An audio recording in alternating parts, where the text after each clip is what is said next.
Live. Okay. All right. Good evening, good morning, wherever you're at in the world. Hi, everybody. What's up, guys? What's up? What's up, Lynn? Hey, Judy, Thomas, Monica, Carrie. Hi, everyone. What's up, Nicole, Dick? Good evening, Anthony. What's up? I was trying to stream this on the fan page and some glitch happened there. Kind of weird, but no problem. We are going to get started here. What's up, guys? Hi, hello. I am going to go ahead and turn on the Q&A.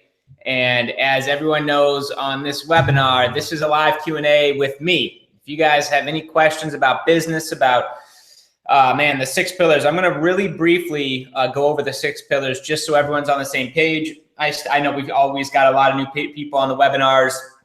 Not everyone watched the last Wednesday. I know we've just got people who just started this evening and are joining us for the first time. So what I'd like to do is do a quick, maybe 20-minute recap going through last week's presentation. And then as promised, hey, I'm yours. I am yours. If there is anything, once we go over, briefly touch on the content again, I want to see your questions. This is not here so I can hear myself speak. I truly want to give as much value as possible to help you guys build your business. If there's any distinctions or clarity on particular pillars, or if you want to show me some ad campaigns or copy, or look at WordPress, look at your brand, look at your monetization strategy, what you guys are doing for content creation. If we dive into follow-up strategy, whatever you guys, I'm here. I'm here to serve. Very blessed to be here. This community is absolutely, I get so passionate about what we do, and we've got other side businesses and websites, but this is really where my heart is, because this is the industry, this is the content, this is the place, with what MLSP has to offer. That's the exact same model, exact same principles, exact same flow and training that I was exposed to from my mentor, Mike, one of my mentors, Mike, back in 2008, that allowed me to go from broke, struggling, 30 grand in debt, trying to build my business, my direct sales network marketing business, to really kind of just lifting the blinders off, and really seeing what the top earners are doing. And me and a couple buddies got together and created MLSP, oh my goodness, almost 9 years ago now, to allow any network marketer, and now it's really become any business owner, to hop online and learn about branding, learn about attraction marketing, learn about multiple income streams, learn about lead magnets and funnels, and creating content and adding value to a particular audience, and how to build, engage, and sell your audience to build a profitable online business. And not just theory, not just philosophy, but hey, here's the software. We've invested millions of dollars in software that you simply can't get anywhere else in any other system. When you look at the CRM sites, the funnelizer, all bundled up together on top of the training, the community. My goodness. So I do get passionate about this. This webinar is about you. Real quickly, before we get started, I do want to acknowledge I just got texted some leaders here over the last week, which is awesome. Willie and Daria Laganor, good, man. L2, you guys have been here for a little bit. I know you guys are working and developing and getting better and better. I've met you at a handful of events, and you guys, man, Willie and Daria, congratulations. L2, and that means L3 is right around the corner, man. Once you start getting that, once you surpass L1 and get to L2, to L3, L4, L5, then it's just more of the same. It's really developing. You know what to do. Now it's really taking the brand, the business, the audience to the next level, and really the value you're bringing to your audience to the next level. And when that happens, then you're going to start to see a momentum curve. In my opinion, it's really getting that momentum phase. It's the hardest part. And once you get that, man, it's this part's the fun part. Hold on, guys. And then L1, Christopher Ford, congratulations. And our member of the month, let me see if I can show that real quickly. Share my screen. Actually, okay, I won't share this screen, but Tandy Davis, congratulations again for the March member of the month. April's coming quickly, but congrats. Your story is inspiring. You're in the back office in the community. I know literally tens of thousands of views have been seen on your picture, on your story. And that is awesome. Of course, we celebrate all of the wins here at My Lead System Pro. And for the guests, this is not a business opportunity. When I say leader levels 2 and 1 and members of the month, this is a straight up education platform. This is a training portal with some very innovative and forward-thinking tools and software and a community and a support system and education to help you profit in your business and whatever business model you're in. There is no business opportunity here. There's no levels deep. If you do and like the journey, if you enjoy the training, if you enjoy the software, if you're getting value, you can certainly. We have a little affiliate program that I just looked. It's over. I think it's over just like 15 or 16 million dollars in affiliate commissions that we've paid to entrepreneurs on the side. They're building their business, they're building revenue streams, they're building their coaching business, they're building their network marketing business, they're building their affiliate businesses, they're creating their own products. And in that mix, those members, those affiliates, those business owners can share our tools and software. And in doing so, they bring us business, we pay them accordingly. And $16 million on the side to business owners, it makes me pretty darn happy because when I started creating the multiple revenue streams, and I stopped just focusing on my one MLM and really started putting the value in me and branding and building me. And with that came the ability to create multiple different streams of income and learning that I was the brand and not just putting all my eggs in one basket in one MLM company, but that people were joining me, not so much the comp plan, the product, it was me. And when I got that, a whole new door opened up, hence My Lead System Pro. So how we doing, guys? You all ready for this? We're gonna get started. Is it okay with you? Do I have your permission to just briefly go over what we did last Wednesday so that everyone is on the same page with the Q&A and the interaction here, maybe at the bottom of the hour? Is that cool with you guys? What's up, Ryan, Krivda, John Perez? What's up, Aaron? What's up, Brian? Is that Garcia? That chair looks awesome if that's Garcia. Dr. Lisa, what's up? Hello, hello. All right, cool. Cool, let's do that. I'm going to share my screen and just blitz through this, guys. You may want to take notes for our members. Last Wednesday was recorded, and we're actually redoing a lot of the back office, the marketing strategies, as well as a new getting started section to really get you going quickly in any business. And we're really harping and focusing on these 6 pillars and build, engage, sell, which we're going to talk about tonight. And then I'm definitely going to answer your questions about your business. So let's rock and roll and have some fun. Okay, cool. So here we go. Tonight's show. And I'm going to, guys and gals, forgive me, I am going to go quickly tonight. I wasn't going to do this, but I know there are hundreds of people on this line. I know a chunk of them were not able to join us Wednesday and don't even know what these pillars are. So I just want to fly through these. What we talked about last week and what I want to answer questions on tonight is the 6 pillars of all profitable online businesses. And this is really the secret to profit online with any business in any niche, if you can develop and build these out. And the goal here with last week and then the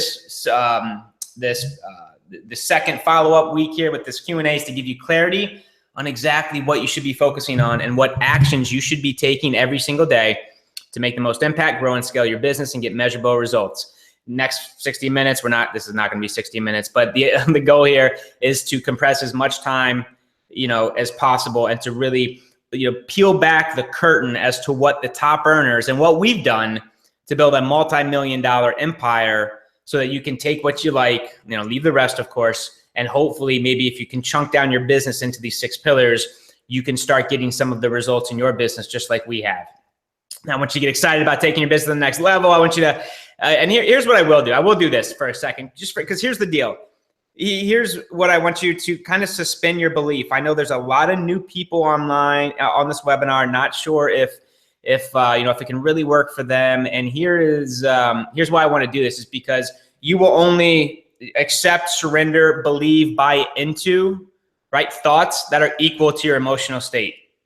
So I'm going to give you some content. And if you're stuck on this idea that it's not going to work or it's too techy or I couldn't do it or that it's too overwhelming, okay, everything I say is going to bounce off you. You're only going to, surrender and accept the thoughts that are equal to your emotional state. And if you're running the program of I'm overwhelmed, it doesn't matter what I say from this point forward. Nothing's going to sink in and get into your unconscious because you got a barrier, right? You're not going to accept that those waves are in very big conflict to what you believe. Okay, we got to start changing that. So real quickly, just entertain me here. Just do me a favor. Close your eyes for a quick second. Close your eyes. I just want you to maybe envision that after this 90-minute webinar, live, interactive, that you have some serious clarity about what it takes to build your business. No hype, no fluff, just like real, tangible steps, real value, real action items, execution steps that you can take to start building your business. And this business broken down into, doable bite-sized chunks. And that what if it could happen for you? Yeah, I know it's difficult and you're just getting started. Maybe the money's not there yet, but what if it was? Just what if? What if you saw the vision? What if you tasted it? And tonight you just believed it was possible for the next 90 minutes.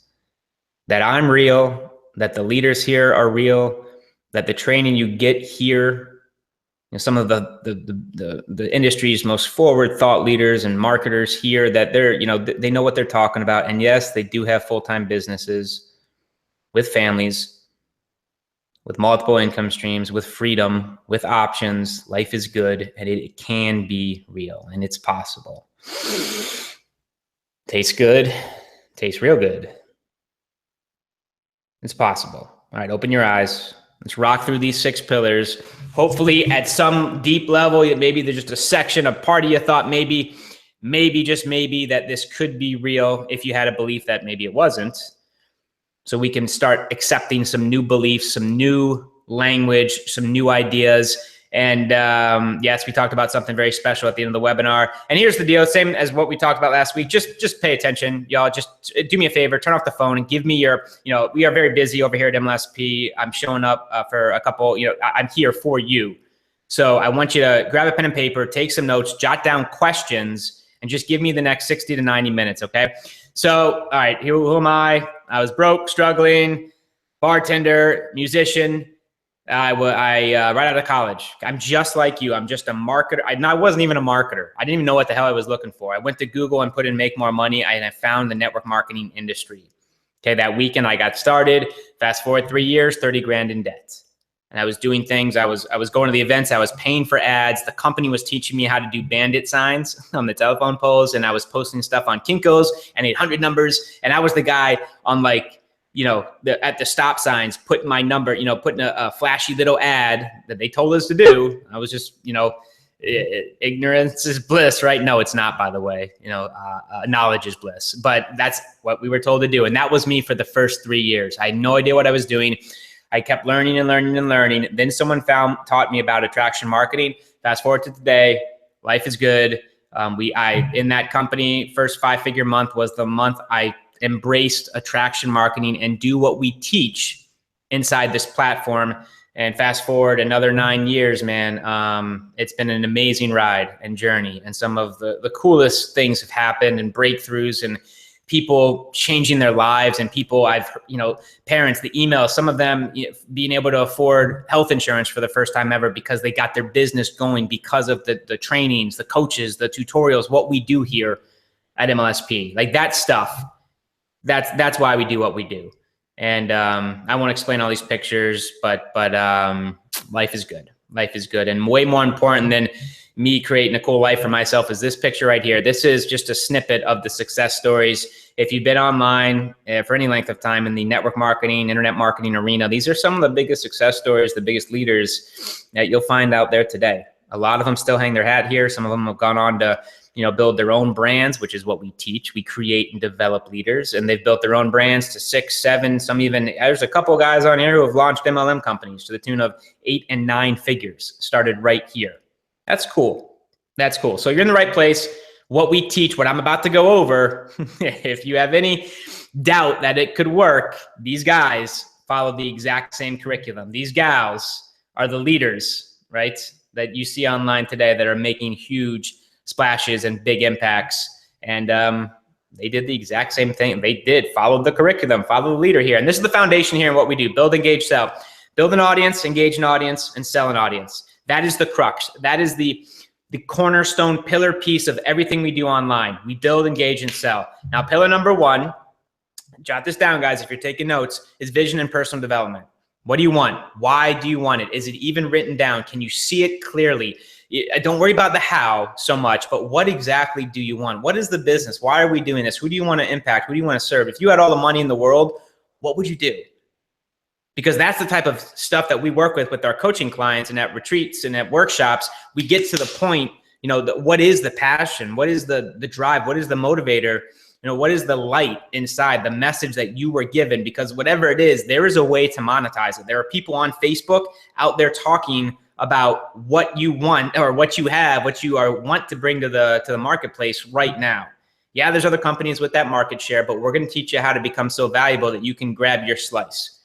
Okay, what limiting beliefs could be holding you back from success? Pinpoint those. You got to work with those. Dance with the antithesis.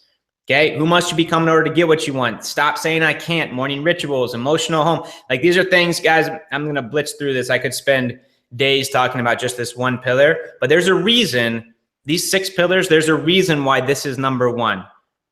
Okay, because if you don't have the vision, if you don't make yourself, it's a must for you to get up and do the thing and hit, put up the ads, create the content, connect with the prospects, build the business. Because it's not the easiest thing in the world to build a business, but when it becomes a passion, when it becomes a must, that's a good sign. And with that, then we can start creating a marketing plan, a business plan. What are we selling around it?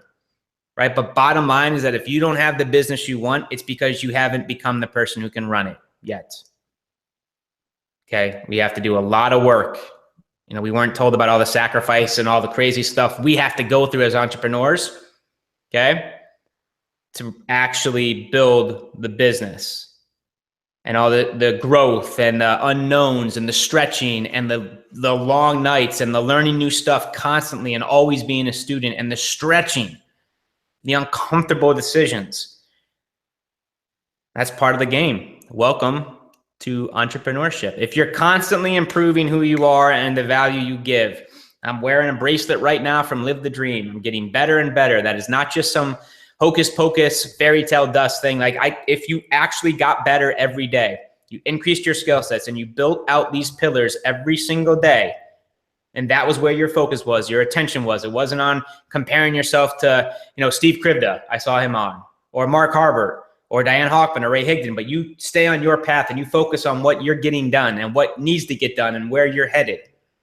And you get better every day, man, you'll figure it out. This was an anchor I used back in 2006, $1 million check to the month. To the month, I was able to, I had my first, I looked at the businesses we were building. I had hit 7 figures in revenue, not profit, but revenue to the month. Almost to the day, to the day, in the month, yeah. 2006, I was so broke and I had about less than $2,000 a month coming in as a bartender. Right? This is the type of vision and personal development that you have to actually step into. You've got to have a vision. You've got to dance with it and understand the thoughts you can no longer think and the emotions you can no longer feel. It's not in that vision, that vibration, man. You got to match it. You say what you want. It's written down. It's clear. It's everywhere. This is something I use. I put on me all the time. It's not even really that inspiring as I look back now, but it was everything back then. Everything. By 3 years later, I'm a millionaire. I can cash the check I wrote to myself 3.5 years ago. I'm financially free, own my own beautiful beach mansion, spend my days with my family and friends. My kids will never see daycare. I'm extremely happy. Life gets better every day. I realize now that I could have had this life whenever I wanted. I just didn't make the decision to create it yet. People are irresistibly attracted to me. I can do and succeed at whatever I desire. I created this. This is my reality. Vision. Where your focus goes, man, you as the lawgiver are going to keep that intact. So careful if you keep looking at the bank account that isn't full, or the pipeline that isn't full, or all the stuff you still have to learn about blogging or lead magnets and copywriting. Chill. What did you do this week? What did you do already today? You're on this webinar. All right, let's fly through these. Pillar 2, target market. Who are you? What do you stand for? Who do you serve? With target market, this is so critical. And again, before we get to any type of marketing or follow-up or monetization, we've got to know who we're speaking to. Who do you want to serve? What are their biggest challenges when you actually, that's a distinguish or you pinpoint who your target market is? What are their problems? What are their concerns? Value, serve, value, value, value, serve, serve, serve. What do they really want? Because that's the type of content you're going to create. What do you like to talk about? Right? What's life all about for you? What is your passion, your breakthrough story, your epiphany? What are your values? What's important to you? These are some questions, some primer questions to start getting you to think, do I really have the right target market? Or was I told that I need to, have, like, for example, MLSP's initial target market was network marketers. So we talked about leads and money, which was, primarily their biggest obstacles, right? You don't have to be that. You don't have to do that. If you got a different love, if you got a, for example, if you've got a passion for a health and wellness company, how would you create a personal brand? If you had a health and wellness company that you're in, and this is, if you're in real estate, if you're a doctor, if you're a lawyer, if you're looking for more coaching clients, the network marketing is just an example here.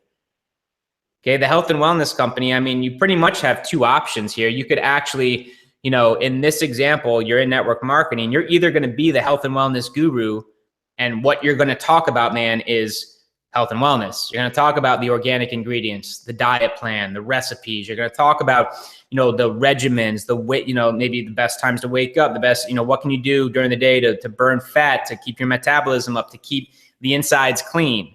That's the type of content you're going to primarily create. Maybe you have a work with me, tab, and you explain that, you do actually, for people who are also, excited and passionate about health and wellness, you have a business, you are always looking for talent. If you're interested, fill out the survey and we'll have a conversation. But that, it's very network marketing is one of those things where you're either going to have, you should really be the health and wellness guy or gal, or you're going to go more generic, right? And you're going to teach your audience, which would be network marketers, how to generate leads and how to drive traffic, how to build a network marketing business. And in doing that, you're going to build your company more on the back end. Both of them are really on the back end. But does that make sense? That is a very big distinction, and both are possible. Really, what's in line with your core values?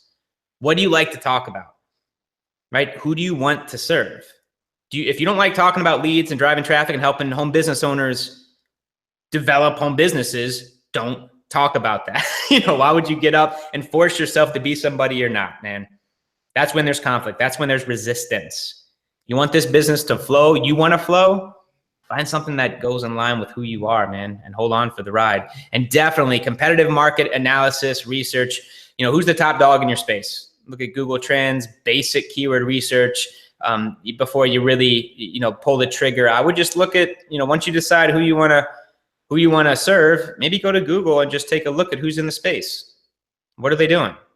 Who are their audiences? Right? Where are they having conversations with? Monetization strategy, pillar number 3. And guys, this is, we're going over this so we can ask intelligent questions about your business. This is about you tonight. How is your business going to make money?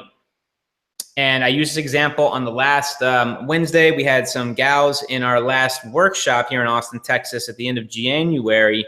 And there was an organic pet food company. And they were very passionate about that. They wanted to help. They didn't want to talk about network marketing and traffic and building the business and what to do with your money and how to build wealth and all that stuff. They wanted to. What they were passionate about was their dogs, their animals, their pet owners. That's what they wanted to talk about. So, of course, the first thing me and Norbert did was start grilling them because they needed to 100% get clear on what were they selling, right? What were going to be their lead magnets? What was going to be their value? Are they going to talk about the harmful chemicals in your kitchen right now that'll cut your dog's life by 50% or whatever that would be, right? But they sold us on that. That was their passion. And by the way, puppies, kittens and babies are the most liked, shared, and watched videos on the planet. So they've got an audience there. But you've got to get certain on your business model. What is in the pipeline? What is the monetization strategy? What else could you sell? What could you sell to your audience today? What is the low brainer, the no brainer, low cost $1 to $30, 20, irresistible offer to change the relationship from prospect to buyer. Because when that happens, then that is a very critical moment in your relationship with your prospects, with your audience, when they buy anything, $1. That is a key component. I would just say that. Know your metrics on this monetization strategy, your projections. And if you're brand new, it's okay. We're going to figure this out. You don't need to know this now. And it is going to change as you grow and as you add, you add more products to the value ladder and more customer acquisition pipelines, and it just starts coming together more and more. But you got to know this stuff. You got to have an idea so that you can start spending money on ads. Okay. What is the goal? What is your goal right now? What are you selling for the next 30 days? What's the outcome you want? Do you even know?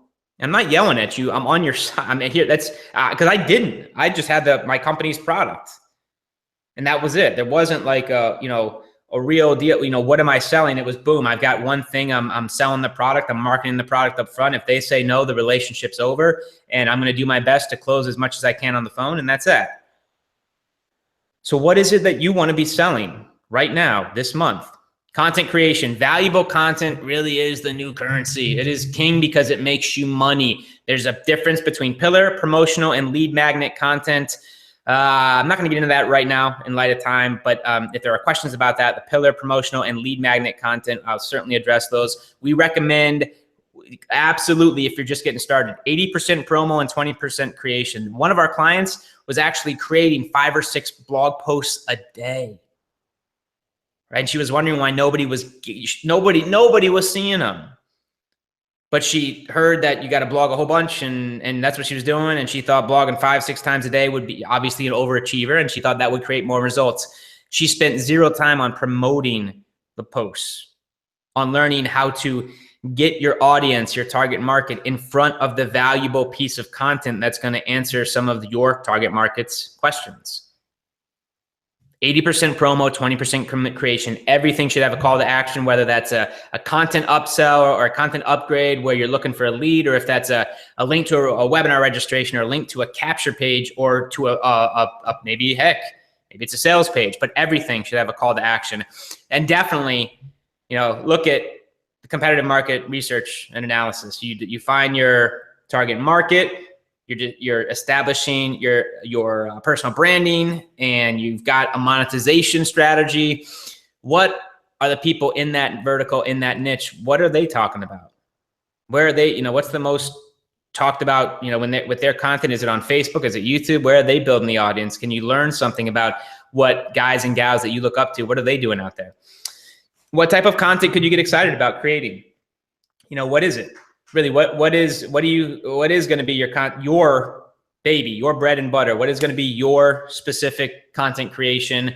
Especially in the beginning, we highly recommend put the blinders on. And at this point, you'd have to really convince me that you want to do, something other than Facebook. Like Facebook, in my opinion, my humble opinion, I truly believe that if you've got to be on Facebook, you've got to have a fan page, you've got to be growing the fan page, and you've got to be, whether that means free, rapport building and networking, which of course we've got courses back there, free courses that you can dive into, or if that's paid ads and you want to get some, we'll talk about ads in a second. But for me, I personally would recommend that you carve some time out on the content creation for Facebook, and that may mean Facebook Lives, or just posting on a regular basis and getting into that routine by creating valuable content over there. But you do need specific measurable outcomes you want to hit each week and track, right? Like maybe, for example, I want to grow my audience, my Facebook fan page audience, 10% this week. Okay, cool. Talk with a coach. How do we do that? What are some action steps you can do right now? And our coaching clients actually get proprietary documents that create an actionable content creation strategy designed specifically for you to progress each week on the goals that you want to hit. Maybe it is Instagram and you want to build that audience, or it's on YouTube, but you've got to come to the table with crystal clear, what's the outcome I want, and what is the game plan? How can I do that? How can I get there? Is it paid? Is it free? What could I do? Where could I go in the back office and look at some of the free courses inside of MLSP and start building that out? Does the MLSP coaching program work? I have over 125 new leads in less than 24 hours. They're still coming in. Super cool, Lisa. Right on. How will you engage your audience on a consistent daily basis? Email list. Email list is one of your audiences. You know, it used to be what me and Norbert learned back in the day was build a list, build a relationship with your list, and market to and monetize that list. We definitely believe at this point, I know business owners, their whole audience is their fan page. Their whole audience is YouTube, and they don't even use an email subscriber list. I don't think that's wise, but there are businesses out there that make a fortune with their audience, the one that they want to drive, the one that they want to build, and they do it, and they show up every single day with value, tips, intel, solutions. Could you email your list daily? Could you spend time on the platforms that you want to grow your audience there, right? And engage with your target market. Could you do that? Could you actually follow up and engage with those leads or those prospects? Builds rapport, gains trust, nurtures and grows long-term relationships, creates simple promotional content to engage your audiences. Those are, when we say promotional content, I guess I will explain it here. What I mean by that is simple stuff. That to me means like a simple YouTube video, a simple Facebook Live video, a simple Instagram post, a simple tweet, a simple Facebook post, something where you're not spending hours on hours and creating like a pillar piece of content or even a lead magnet and a funnel, but a promotional piece of content, something daily. What to me, this is like, you know, if you own a pizza shop on the corner and the doors are closed, there is no business. There is no business. Now you will get to a point in your career, if you stick with it, where you don't need to create content. You know, we don't need to create promotional content every single day if you don't want to, but out of the gate, you better get on a blitz. You've got, you know, the real estate you put out there online, that real estate will stay there forever. Okay. And you will be able to create a business where you don't need to create promotional content daily. But right now, chances are you're in a spot where you've got to step up, and that needs to be part of your vision. And that needs to really, you know, when you talk about the vision you want to step into, start anchoring and associating promotional daily content to you actually matching that vision. For you actually, you're serious about hitting that vision, those goals, that six-figure business, that lifestyle, that freedom, the houses, the cars, the impact, the stages, the books, whatever you want to do. Rest assured that promoting, you know, creating some type of promotional content daily is like keeping the doors open on the, you know, on the business, waiting, you know, customers come in, let's go. Pick up the phone, be human and connect. What a concept. Weekly webinar, Facebook Live, Q&A, screen share, period.in, Zoom, something where you're serving your audience, man. Just pick up and be real. Oh my goodness, so many marketers, they just don't, they miss the boat on this, and they think it's all automation and they don't want to, you know, connect with people. And some people can build that way. But I'm telling you, if you want to go big, you want to get results, it's people that are going to give you money. And the best way to do that is actually just connect and want to help and serve. Create a community, create a culture, make them feel a part of something, be a rock, show up daily, own the marketplace, gain mind share from your audience. Gain mind share from your audience. When people think about tissues, Kleenex. A lot of people say, I need a Kleenex. That's the company. That's the brand. That's not the product's tissue. And some people, same with Coke, right? Some people will say, I have a Coke. Some of them actually mean Pepsi. The product is a soda. The brand that has gained mind share is Coke, sadly. My iPhone. Where's my iPhone? You know, I know Droid's coming up, and that's cool. And there's other, you know, sharp phones, you know, on the market. But I know a lot of people just by default will say iPhone. They don't say cell phone, they say iPhone, because Jobs and company did a huge job of just owning that marketplace. That makes sense? Okay, and this is, you know, when we talk about follow-up strategy and engagement, you know, build, engage, and sell. This is something that one of our L6 leaders she just told on a wake-up call, for goodness sake. This wasn't even on like a webinar. She just gave some people some homework. If I could show you how to X, would you be interested? Everyone, write this down. Take a screenshot.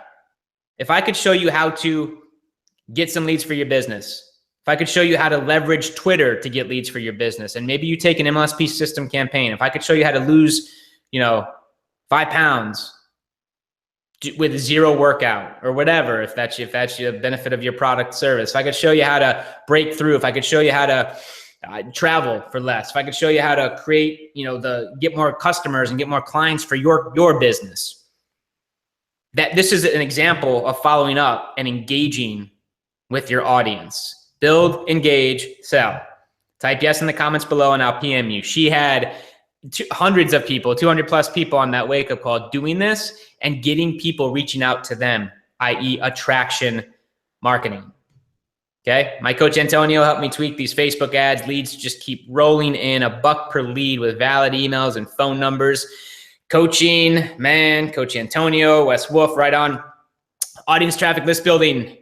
This is number 6. This is where everyone wants to start.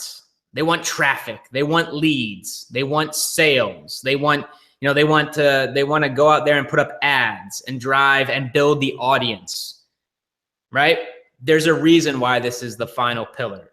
It's because everything, the vision, target market, monetization, the actual content creation strategy. What are we actually creating? Are we doing, Facebook ads, YouTube ads, Instagram ads? Are we doing, free and pay, free and social media avenues? Follow-up. Do we even have an idea of what we're going to do for follow-up when the leads start coming in? And then now once that is set up, this is what we focus on, traffic. How are you going to drive targeted prospects to your blog, websites, offers, and lead magnets, free versus paid, engagement ads, honestly, in my opinion, if you don't have an engagement ad running and or a likes campaign going to grow your Facebook audience, you're not in business. A couple bucks a day, man. There's for our coaching clients, it's video number 1. We're not giving out that replay right now, but you can go to the paid section, the access course, the Facebook paid ads in the back office, and get you can go and learn how to do this tonight, and a couple bucks a day to engage your audience, to grow the audience. And we don't recommend you actually boosting posts, because that's literally just going to go to your actual, the people who already like your stuff. If that's the goal, maybe, but if you want to actually grow your Facebook audience, these two, couple bucks a day, you do not need thousands or even hundreds of dollars to get started. Okay. But you got to start doing something. We've got to start. This is marketing here. We're growing the audience. We can pinpoint with Facebook's ads platform exactly who we want to talk to, exactly when we want to, with the exact funnel, lead magnet, pillar post, piece of content, giveaway, PDF, cheat sheet, whatever the goal is. Remember, step back. What is the monetization strategy? What do we actually want to create? What are we selling? All right, where's the funnel? Where's the flow? What's the business model, the business plan, the action and execution plan? Where's your target market having conversations online? Can you join those conversations? 80-20, structured daily plan of action to grow your audiences. Okay, and syndicating your pillar, promotional, and lead magnet content across the web and put in front of laser targeted buyers for your business. Okay, specific measurable outcomes you want to hit each week in terms of growing your audience. Okay, we track your progress. We have specific outcomes and measurable outcomes that we want to hit, give you a roadmap and an execution plan to get there, and we're going to track it. Okay, so build, engage, sell, and these are the 6 pillars that I want to answer your questions about. I hope that made sense for you guys, and I'm just going to do this real quickly. There's really only one problem. If your goal, deep breath, guys, I'm going to blitz through these slides in less than 3 minutes, and then we're going to go into your questions. There is a problem with this, okay? If your goal is to go big with your business, 6-figure plus, if you are trying to develop these 6 pillars all by yourself with no coach or professional guidance, just one mistake could cost you a tiny fortune and years of time. I mean, think about it. If your target market was off, even just the slightest, and you were building content and you thought you had the right monetization strategy and you had a follow-up strategy in place, and now you're running ads, and it's not even the right message to market, that could not only cost you X amount of months or even years, but a tiny fortune. So as a community, of course, who wants to serve its family members at the highest level, we decided to do something about it. We stepped up and engineered the one-on-one coaching program here, okay, to assist you in developing these 6 pillars for your business to get you in profit fast. One-on-one conversations specific to your business, where you're at, where you want to go, your financial budget, if you have one, if you don't, and boom, this is how we get results. This is how we're going to build these out. One of my greatest mentors. Research shows that if you take training and personal coaching, you increase your results by 88%. That right there, that one quote, okay, is why we created the coaching program. And we knew one-on-one coaching was going to have the most impact. We're seeing it right now. We're watching it. Coaching is one of the most valuable tools in the world. And this dude's net worth is $500 million. He charges $1 million plus an upside of the business. Our coaches don't cost that much. Okay. If you're serious about your future or anything, you hire a coach. Fastest way to get from point A to B, you hire a coach. Coach must have a system to get you measurable results and progress weekly. And really a coach, it is not a cost. It actually saves you time. It saves you money. It saves you stress, frustration, and overwhelm. Coach holds you accountable. It's a constant process of progress. Coach sees what you can't because you're in it. He makes you stretch. She makes you go across your limits, push, think bigger. Coaching gets you faster results, period. We pay 5 figures plus per month for our coaching. Right now, it is right at 5 figures a month for our personal coaching. We believe that if you are serious about results, or any professional athlete or playing at any high level, you have a coach. Oh my God. Jelena, you're awesome, by the way. I'm so excited to see my coaching clients on the leaderboards for lead flow. They didn't know exactly, no offer, no funnels. And if you're like them, that you don't have all the pieces in place there. You may have an audience. These guys particularly did. Now they're crushing the leaderboards for lead generation. That's cool. That's cool. That's them investing in skill sets, not product, but skill sets that will pay them for years. And just so you know, our actual coaches for our coaching clients, they must be at least L3 to even have the conversation to be a coach. Some are L5s. Some have literally 5 figures plus per month businesses that you're going to get access to as your personal coach. It must be coaches. They've been highly trained by 8-figure marketers, us, and have been taught our proprietary coaching curriculum, system, and formula engineered to get results, all based around these 6 pillars. Okay, Coach creates with you a custom-built business, marketing, and action plan based on where you are now, where you want to go, if you have a budget or not.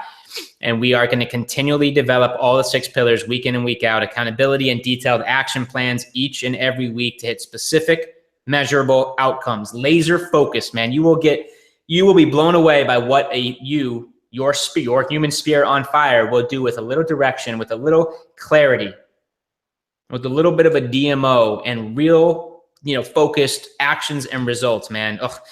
Consistent process of progress and consistent process of daily and weekly progress to freedom. Yes, you are going to track your progress. Yes, you will get results. Just a couple more testimonies with help of my sponsor, my coach. I had my first lead today. I just received my first commission email. I no idea how to do this before joining this community. Thank you, Coach.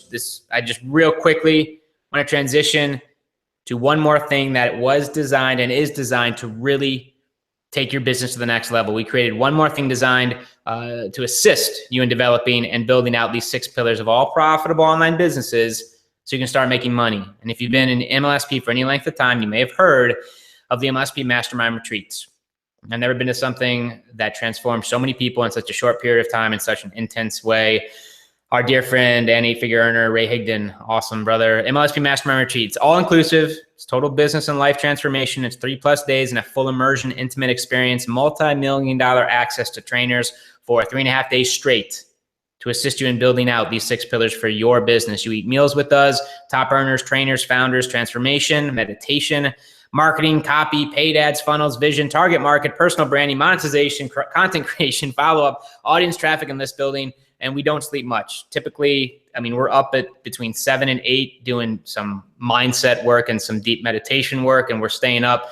Last year, a couple of the nights were till 2 a.m. It's awesome. These are my favorite event because it's so intimate and we get to work so closely one-on-one with the retreat attendees. It's just, it's fun. It's fun for us. Compress 1 year into 1 weekend, lay the foundation for your business for the rest of your life, investing in skill sets. Like I said, instead of product, skill sets have the ability to pay you over. You learn it once, you pay for it once, it pays you a residual and pays you a dividend for the rest of your life. One-on-one breakout sessions with 8-figure earners. Last year, the cost to attend is $8,000. Last year, it sold out at $8,000.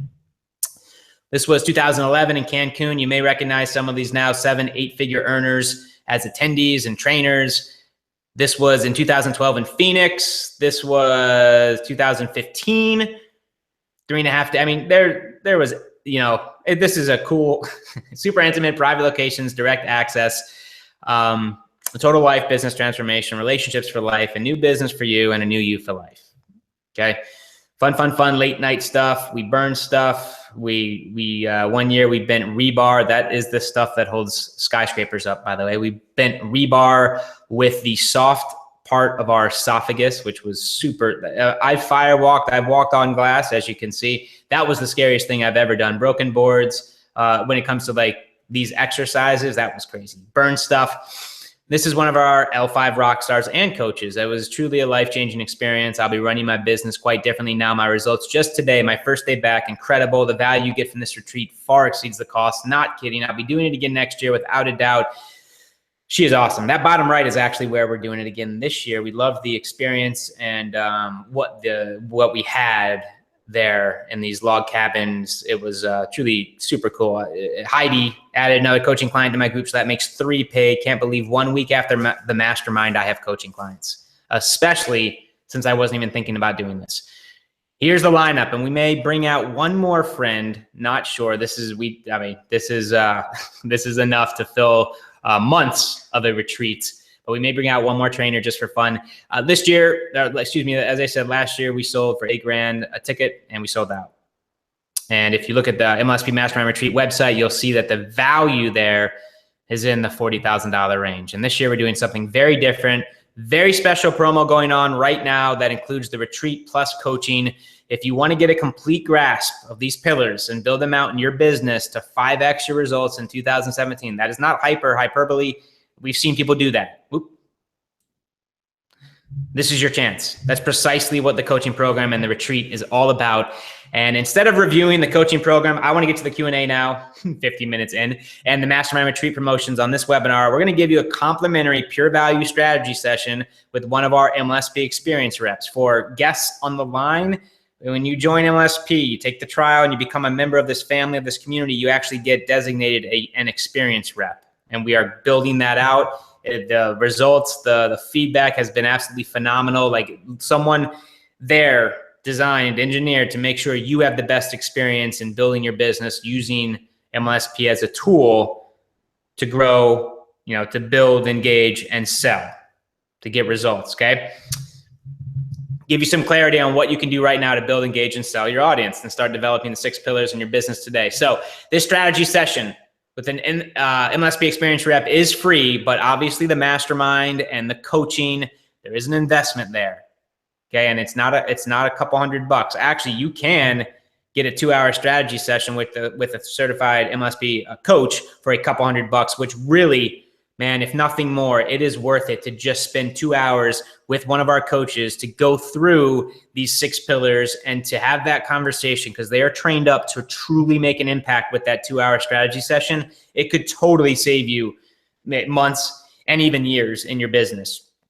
When you have this conversation, you fill out the application, you will learn, there is going to be value, and the experienced rep is certainly trained up to provide a ton of value on that call. But you are going to learn more specific details about the mastermind and the coaching program promo. If that is not of interest to you, please do not go to this link. If you are interested in the retreat, in the special coaching promotion we have going on for the month of March 2017, go to mlsp.com/promo and you will, within the next 24 to 48 hours, be contacted. Please just give us some time. This webinar is packed and our experienced reps will be busy tonight, tomorrow, and Friday. So I just ask that you give us a little bit of time. That being said, again, the 6 pillars right here.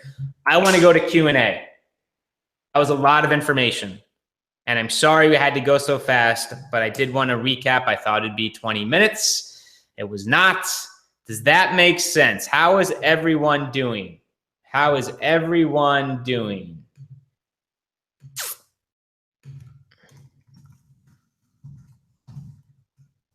Check. Woo. Okay. All right. Everyone good?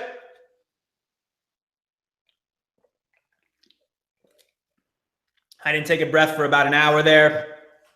So 1 second. Yes. We are going to post the 6 pillars. And again, for MLSP members, we are going to we are going to put a recording back there. And again, guys, for all of the members in MLSP right now, you're involved in MLSP in a very, very neat time here, because we are revamping a lot of what we've done inside of MLSP to bring us to what we've done so far. But we are, man, the strategies page, the new offers, the new getting started here with the execution and action plans for all new members, regardless of if they want to be an affiliate or not, if they're in network marketing or not. There's some cool stuff coming. And of course, it is focused around really helping our members, helping our family members here in this community build out these 6 pillars inside of MLSP. Because, and guys, I get so excited about this, because this is, if our energy and attention is focused on building out these 6 pillars in our business, I can only tell you, I mean, we've been growing and growing and growing. Last year was our best year yet. This year is going to be even bigger. We hit 8 figures last year alone. And it has been because of our focused action, our focused intention on developing and growing and always getting better in these 6 pillars. And let's proceed that with build, engage, sell. Like, that is 100% the business model, attraction marketing. That's how we've been able to build our empire. That's how we've trained and helped some of the biggest, leaders out there really break through and create their success stories. And I know it's a model where if you embrace it and if you get better at these 6 pillars, if you grow and develop them, if maybe you get a coach to get some one-on-one help, man, it is possible. It is possible. It is possible. Awesome. Cool. What's up, Colleen? Hello, my dear. Jamie, Reyes, Audrey, Chris. Cool. Yeah, new marketing page. That's just the start. New marketing page looks great, Chris. Thank you. Yeah, there's a whole bunch of stuff. Yeah, the 6 pillars needs to be in front of me constantly until it's inside of me. The back office looks great. Man, you guys are going to be up for some pretty cool stuff. If y'all think it looks good now, watch out. Okay, so here's the deal. I am going to answer some questions, okay? Hello. If you have a question, I believe the question mark as an attendee is going to be on your left, okay? I'm going to go through and see if I can answer as many as possible here tonight and make sure you guys get some value and get specifically what y'all came for. So let's have a conversation. Cool. All right. We all know it starts in the mind. So what do you think the biggest, go back for some that have lots of knowledge. Awesome question, Rick. Rick is asking, we all know it starts in the mind. So what do you think the biggest holdback for some that have lots of knowledge but little action? That comes down, Rick, to really, what to do. And, I know you personally. I'm not going to, you and I have definitely built a relationship. I've seen you at events. I know that you know what to do. And if the question is, why am I not doing what I know, or why am I taking little action? I will tell you what I think it is. It's two things. And I talked a little bit about on the Facebook Live this morning. One of them is ego. One of them, that ego, it wants to keep you safe, man. The ego, when you want to go out there and build a business, or you want to go out there and stretch, and you want to go out there and try new things and grow and learn and step into the unknown, that ego, that's self-sabotage. That is self-sabotage. And there's a second side to that sword. But the ego, it's like, hey man, we've been doing things, like this all day, every day for years, right? Whether that's an unworthy program, or you're just complacent, you're content, and you just, bottom line is that if there is something that you need to do, that you need to do to grow your business, and you're not doing it, at the roots, at some level, it serves you. And it sounds crazy, but at some level, it is serving you to not do it, right? And what I think that you may value, if you on this webinar know what to do, but you find yourself cleaning the desk or checking the news feed or whatever, there is something there that that is telling you that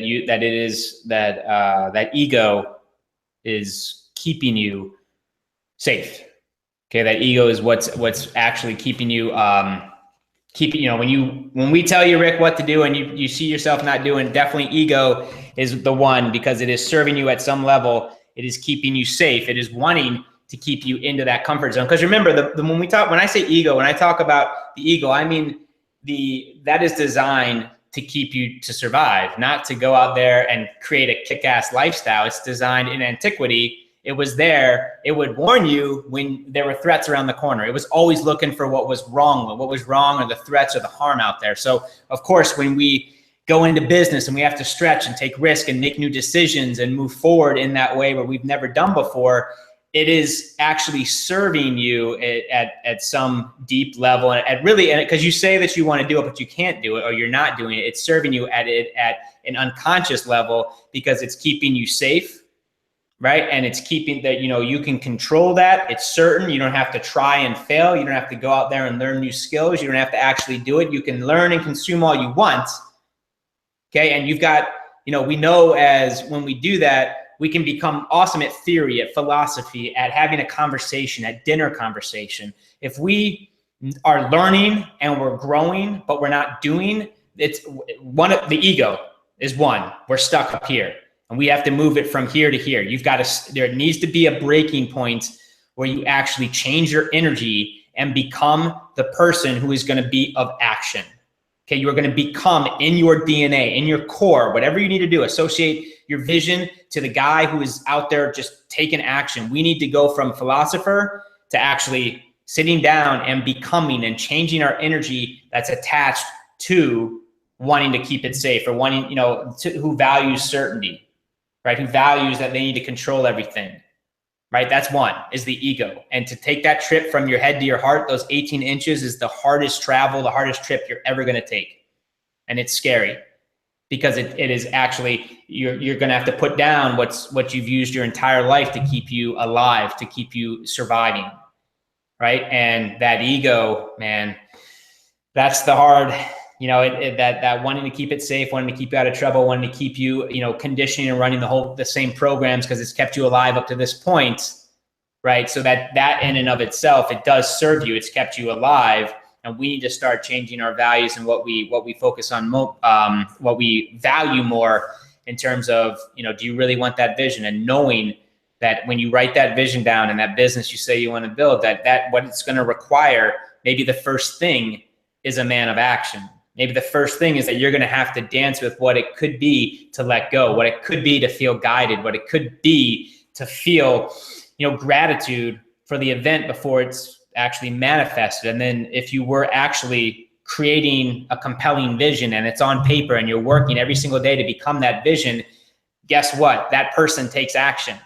And you're going to have to start rewiring your brain and getting into your unconscious programming, your theta and delta brainwaves, and start hacking into the actual operating system so that you can actually start getting the result. Number two, so I can actually start taking action. Number two is at a core, you don't believe you're worth it.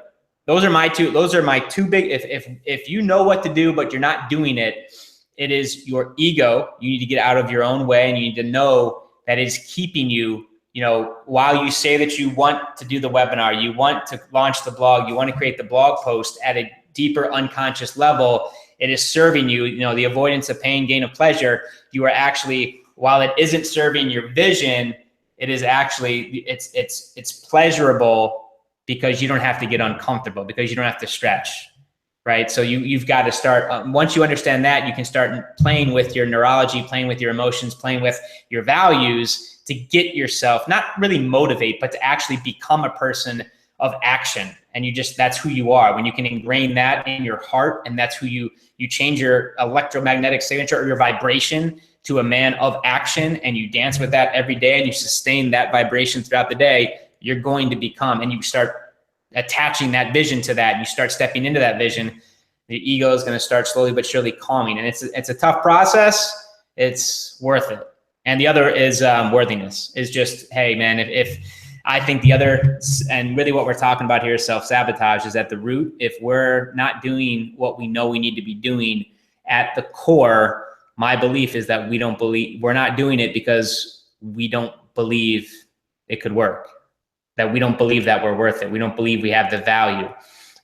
Some call it fear of success, fear of failure, fear of, X, Y, Z. I think that even at the root, it's fear of just not being able, like not being worthy, and you'll do everything that you can to protect yourself, because that's what the ego, that's what we've done up to this point.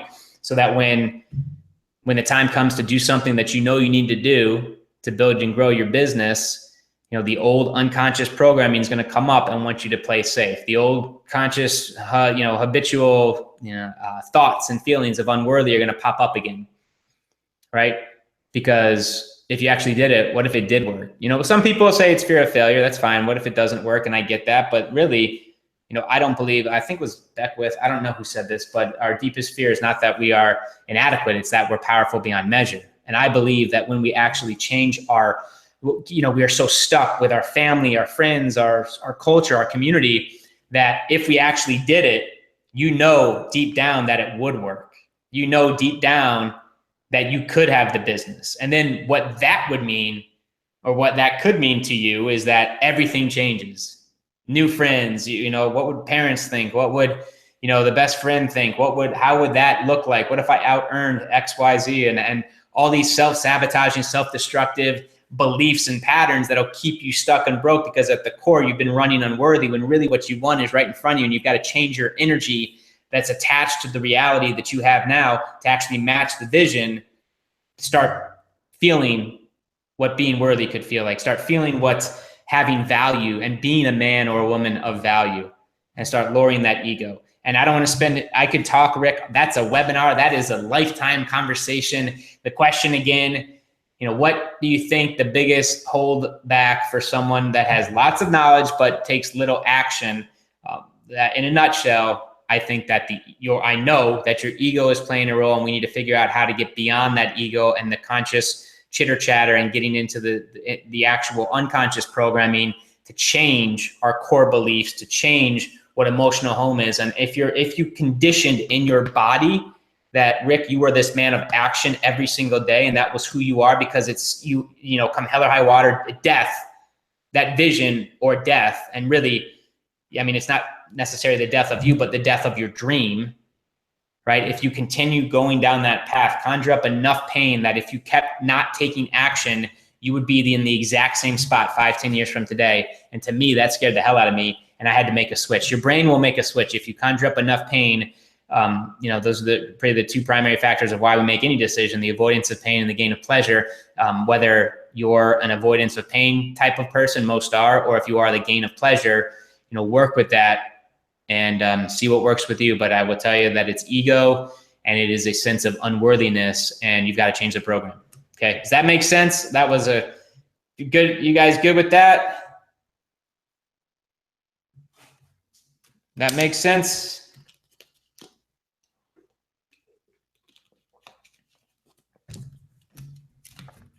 Awesome. Marianne Williamson. How much is a coach? Steph, what I would recommend is, if you're interested, is fill out that application, because there isn't a straight answer to that. It's really, you're going to have a conversation with the experienced rep about coaching, and they're going to ask you a bunch of questions and see where you're at in your business and where you want to go, and establish what program is best for you based on your skill sets, your finances, and your goals. So it's not just, hey, it coaches X amount of dollars. It really is a discovery call with our experienced rep to see what best fits you.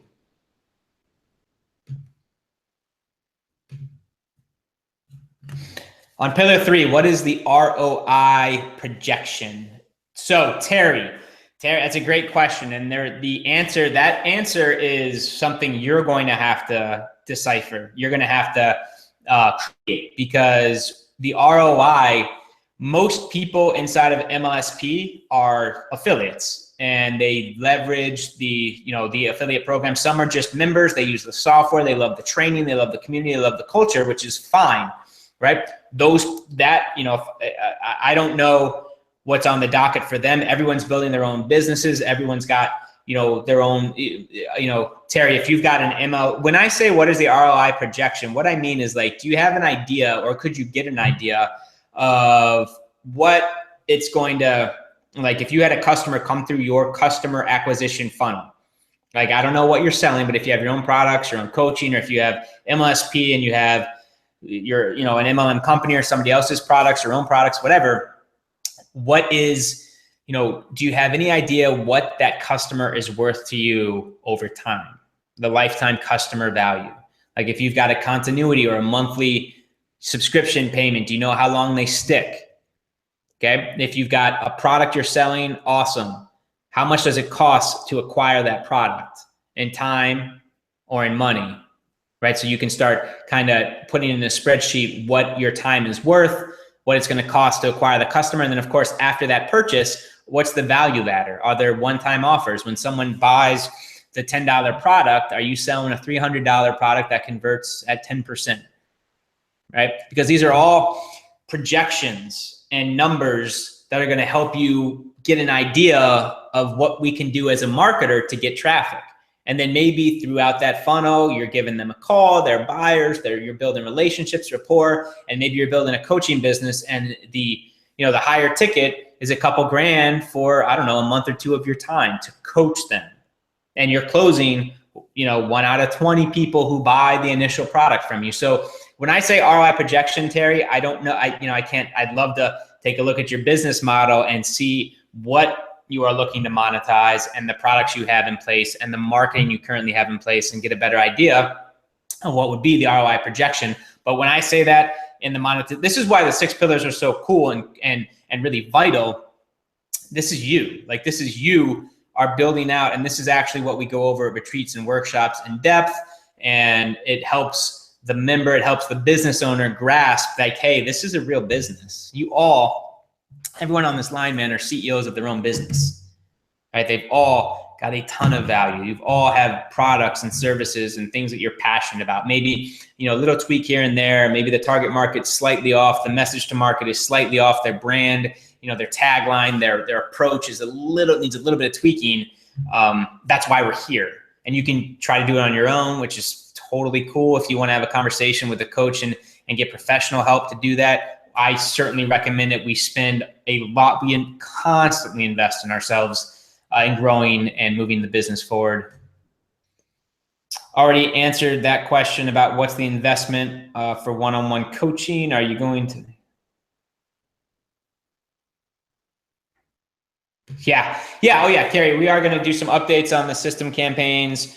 And we also redoing some of the sales letters as well. And yeah, that is technology. Here today, gone tomorrow, always updates with Facebook Live, with Instagram, with Twitter, with YouTube, with everything. So yeah, that's always a constant work in progress. And that will be coming soon as well. There's a lot of them that are still just super, are updated, and they all give a ton of value. If the login area looks a little bit different, your prospect isn't going to care if we're teaching Twitter and automation strategies and how to, get 12 to 15 tweets on autopilot to your blog post, to your website, your lead magnets and things like that. And if the login for Twitter looks a little bit different now, but it's the same process, it's the same idea, your target market, your audience is still going to love you for it.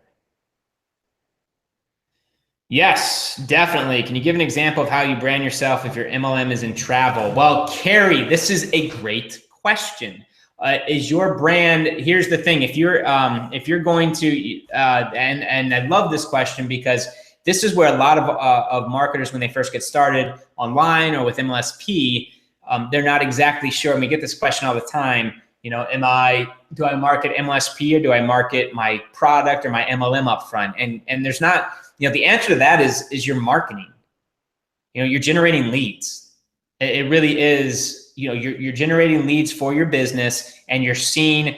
Ideally, you've got a pretty good funnel in place to get some information, ideally, about the prospect and what are they looking for. What is the message on the capture page? Are these people looking for an opportunity? Are they looking to make money? Are they looking to save money on travel?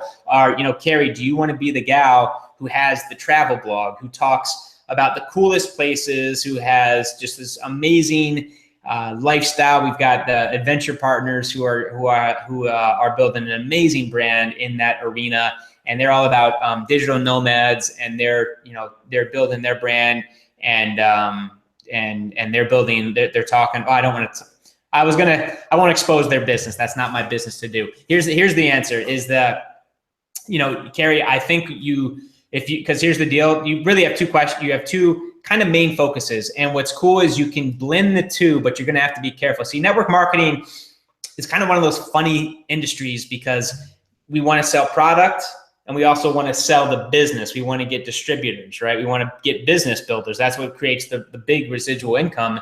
So the core question that I would ask when someone's asking that question is, do you want to just talk straight about travel? Do you want to have this exciting blog and content and, just documenting your life and best places to stay, best places to work if you have an internet laptop, best, the cheapest, if you're selling the travel, the cheapest, 5-star resort things that you can't get anywhere else but right here? Or do you want to talk more about traffic, leads, about network marketers, generic training about how to build a home business and traffic and leads and sales? And yes, you can do both, but you're going to have to do it very delicately, because think about this, Carrie, if your brand is travel, if you're building a list, if you're building an amazing, and that's such a fun brand. I love travel. I hope, Carrie, you're talking about memories. I hope, Carrie, that you're talking about, when you're gone, your kids aren't going to remember,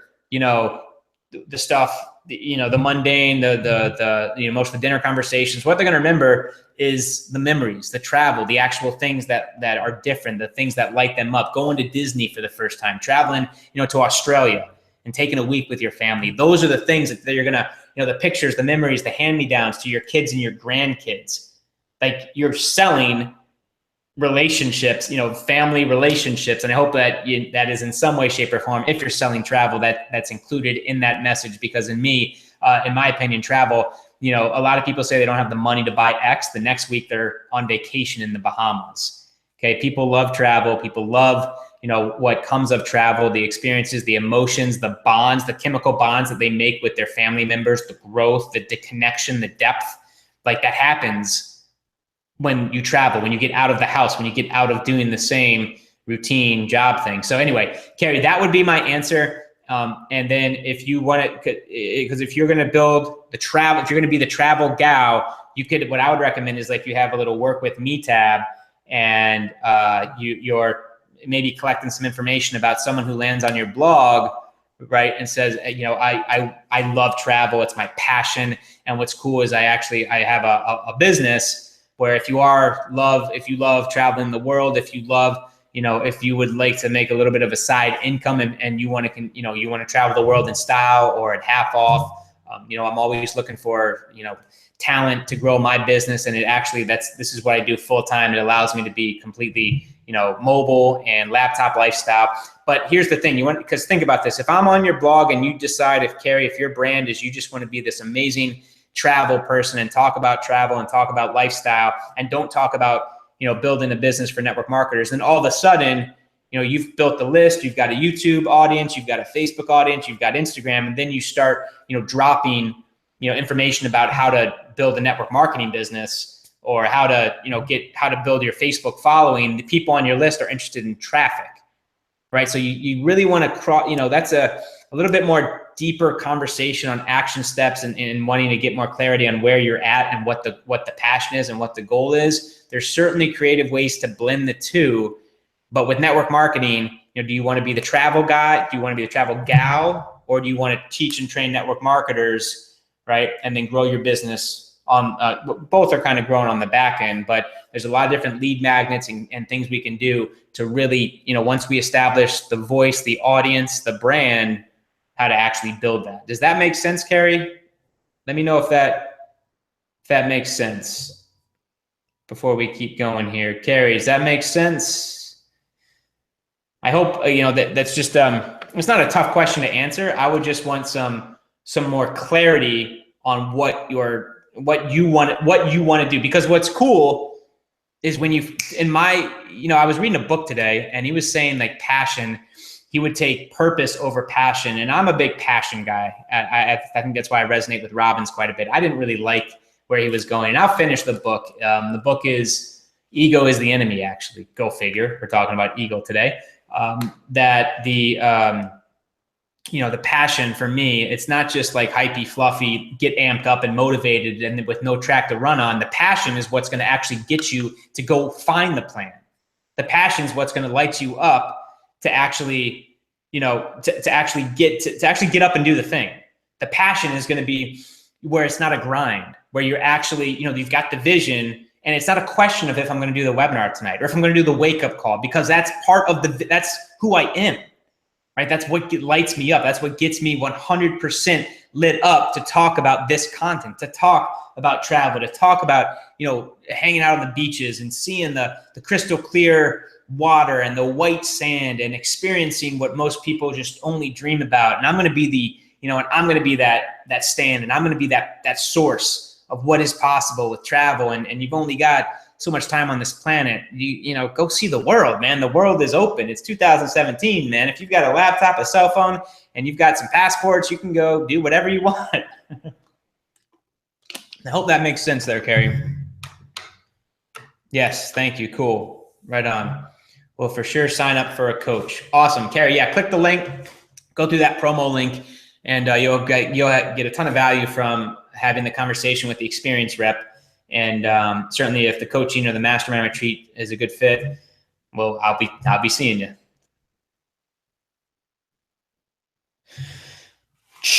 What's up, Doc? Dr. Lisa Thompson, recipient of last year's Coach or Student of the Year award. This gal is on every webinar, is crushing it on Instagram. She's building her client base and her business. And Dr. Lisa is just a student in motion. Hi, Doc. For new members getting started, what are some of the favorite mindset books to help them get clarity, to help them clarify their vision and overcome limiting beliefs? Clarify your vision. What is that? Well, first off, Joe Dispenza, 100%. If we're talking about getting clear, overcoming limiting beliefs and breaking bad habits and really reprogramming your mind and your brain to success and creating a new emotional home base, right? Creating a state of being, creating new thoughts, a new neurology, new circuits, new thoughts, new ways of being, so that you can let go of the ego and you can let go of the fear and you actually can become worthy and actually do, not all this knowledge and just sit on the back burner, but take all this knowledge and actually do it. Dr. Joe Dispenza. I am going to, there's an awesome course from Robbins, and I forget, I think it's, hold on. 1 second.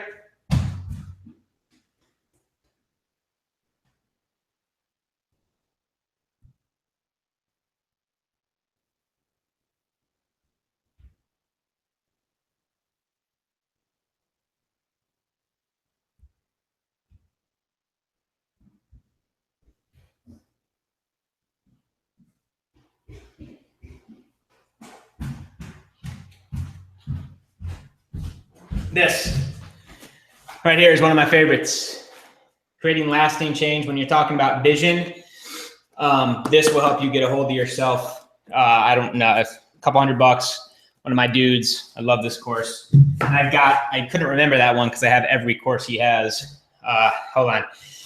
Just sprinted up a couple flights of stairs, and I'm in shape. Ish. So Doc, yeah, those would be some other things that are just big, huge. One thing is meditation, and I don't like using that. I know that kind of some people think that's woo-woo stuff. Man, forget that. If you don't have the vision, if you're not mentally rehearsing what you want, if you aren't changing your chemicals, changing your thoughts, if you don't have the vision out there and you are not literally going through it, if you can't see it, man, forget about it. If you aren't going through in your mind's eye where you're headed, the person you want to become, and starting to become that person, lights out, man. And the best way to do that is to get past those beta brain waves, all that chitter chatter bullshit stuff, the I'm not enough, I'm not worthy, the ego stuff, and to get into the theta and the delta brain waves, that where the actual program exists. That's the unconscious. If I were to hook up EEG to your brain, once you get into the brain waves of the theta, the frequencies of theta and delta, then that is when you are in that, you're dancing with that unconscious state, and then you're in the program and you can start to rewrite it to actually create whatever the hell you want, to become Iron Man, to make change, to get the result, to do the action. So I would encourage you. I mean, HoloSync is awesome. I think Joe Dispenza is the best on the market when it comes to that. And he just so happens to be, I thought this was a Live the Dream shirt. It is not. He just so happens to be our keynote at Live the Dream 8 in August. Okay.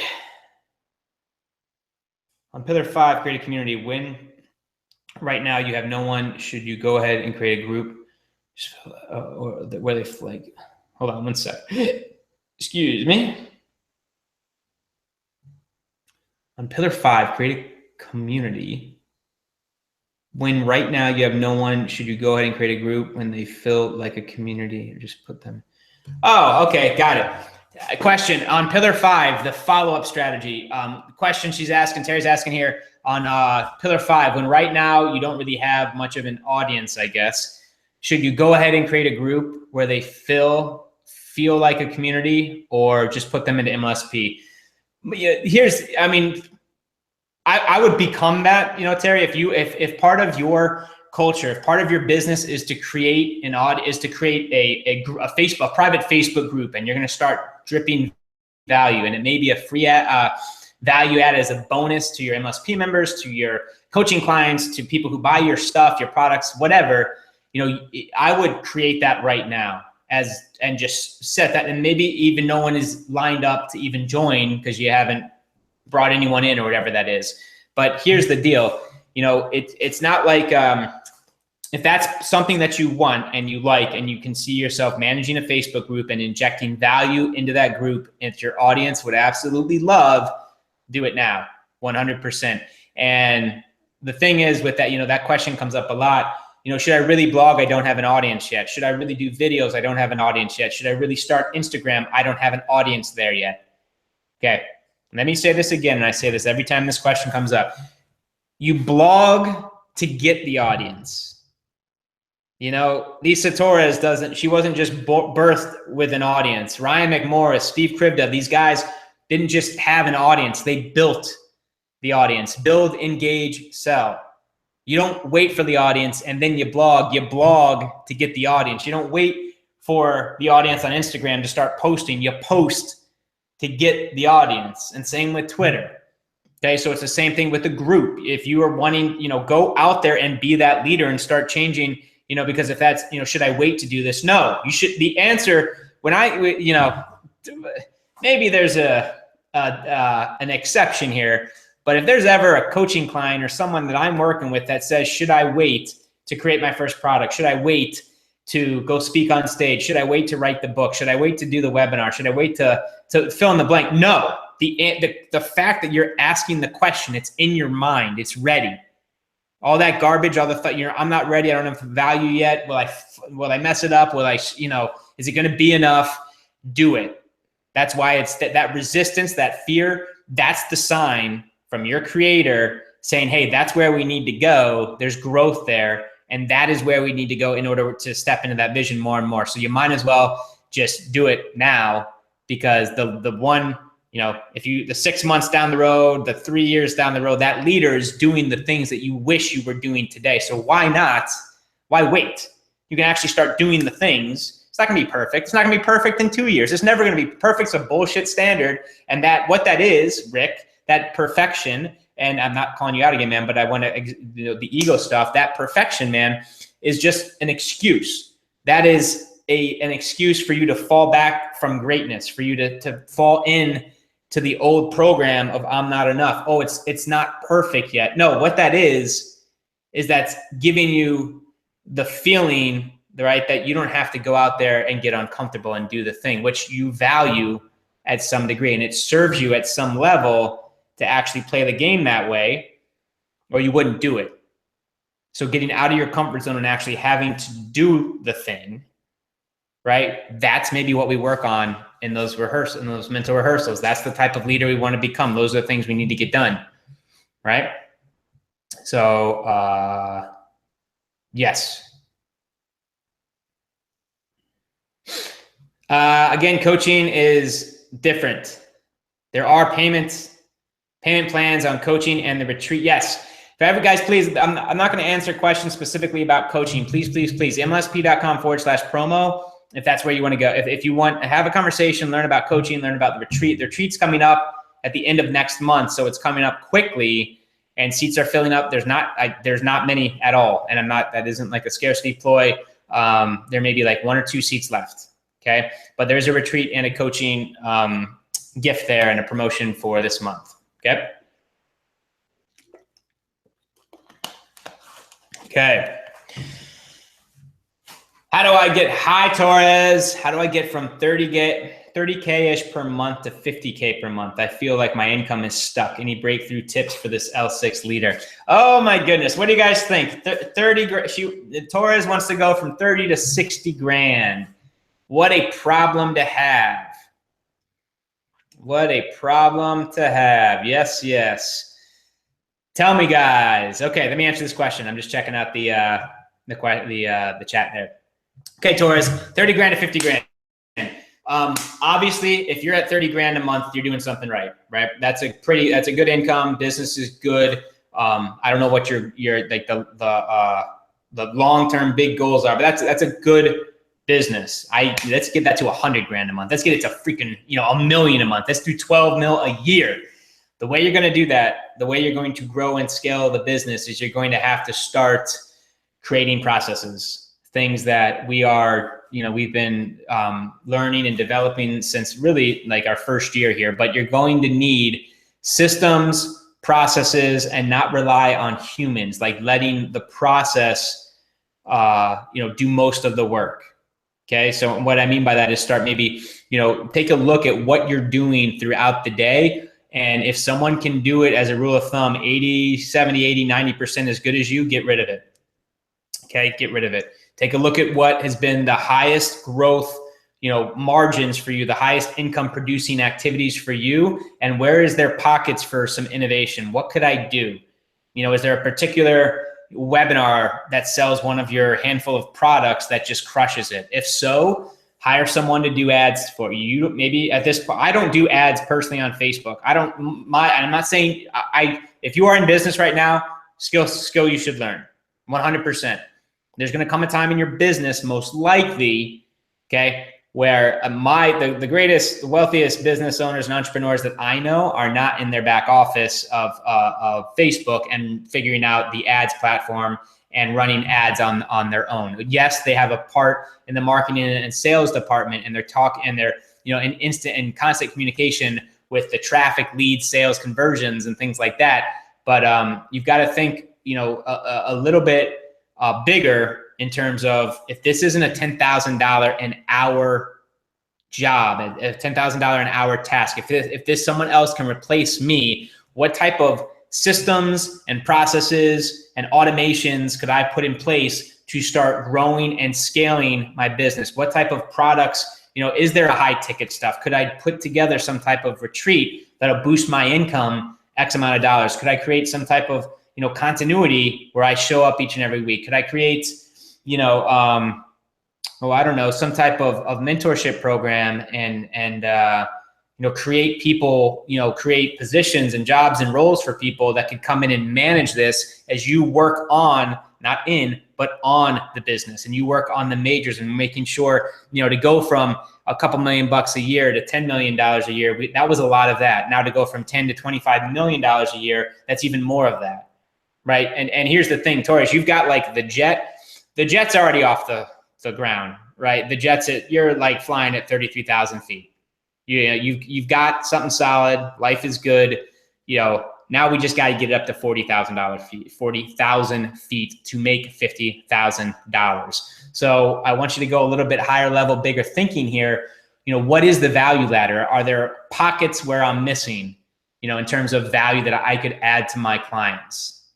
Right? Is there crazy 1 day, 3 day retreats or one-on-ones that you could charge 40 grand for? Right? You've got the value. If you're going to show people what you're doing to create a $30,000 a month business, there's a lot of people who would pay you a very good chunk of money to get one-on-one attention for a weekend. I'm not sure that's something you want to do. That's, okay. But to go from 30 to 50, is going to require, that you're pretty much looking at almost 100% increase or 200%, 100% doubling what you're doing. Okay. So with that, again, my answer is going to come back to processes, is going to come back to systems, it's going to come back to hiring, it's going to come back to, looking at your monetization strategy and what is the value ladder and where could I, what could I do to create, new pockets of revenue. And it doesn't mean start a new business, but it means where is most of the money coming in? What am I already good at? Is there something I'm missing? Is there a blind spot? And then what could I automate? What types of, on the products, on the coaching, on the, automated replays, like what could I, scale up?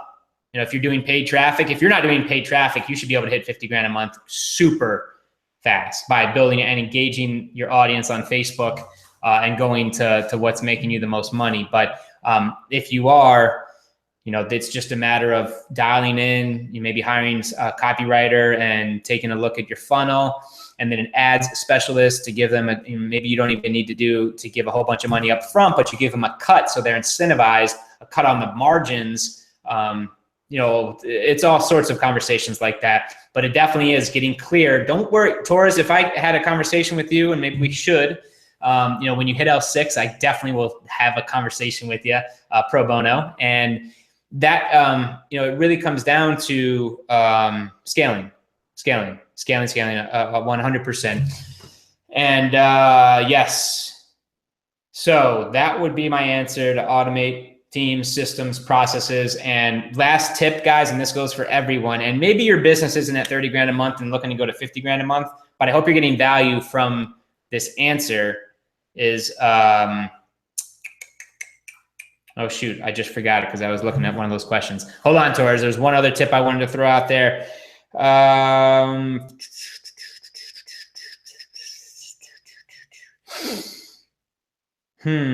was the other tip? What was the other tip? I don't remember. Well, I don't remember, but I will say, with the other question about the ROI stuff, that comes down to where if you know the metrics, man, if you know the cost, what it's going to cost to acquire a customer and you're profitable, that comes down to just getting someone in the ads department and just running your credit card as fast as you can go. If you've got if you're making 20, 30, 40, 50 bucks per buyer that comes on that list, because that your customer acquisition funnel, what the lifetime customer value is, then you can come to the table, and have that conversation with whoever's driving traffic for you and say, hey, this is what we need to do. So, but congratulations, 30 grand, again, you're at that 33,000 feet of the jet. The jet's flying, it's off the ground. Awesome. Congratulations. We just got to get it to 40. And something that our coach is really helping us get more clarity on is helping our team get to 80% capacity. Most team members, most employees are playing at like 40 to 50% capacity. And if you can figure out how to really craft a vision and get people to produce 80% capacity, then you don't really need to hire a whole bunch more people. You can just, that literally could double up the revenue and the profits for your business. Long-winded answer, but I love the question. And that gets me super excited. What was that? There was one other tip. What was it? That I just thought would definitely add some value there. Okay, it may come back to me here. It may come back to me, but that's those are some of the big high producing things as well, for sure. And I think events, Torres, if you start doing some events, I think that would be killer. Okay. Whew. All right. How's everyone doing?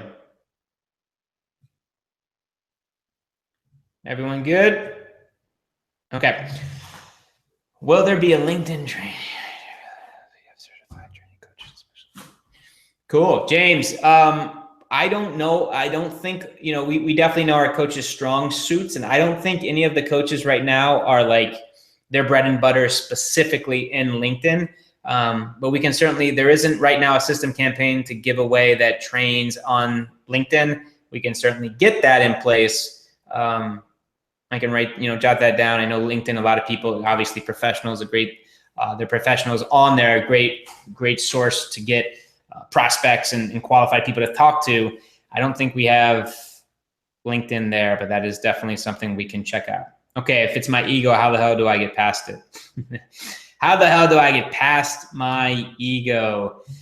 Man, Dean, that resistance, to me, the ego is just the resistance, and it's just, you know what to do, but you're not doing it. That's that ego wanting to play safe, wanting to keep you in the same routine, keep you in the same mundane comfort zone.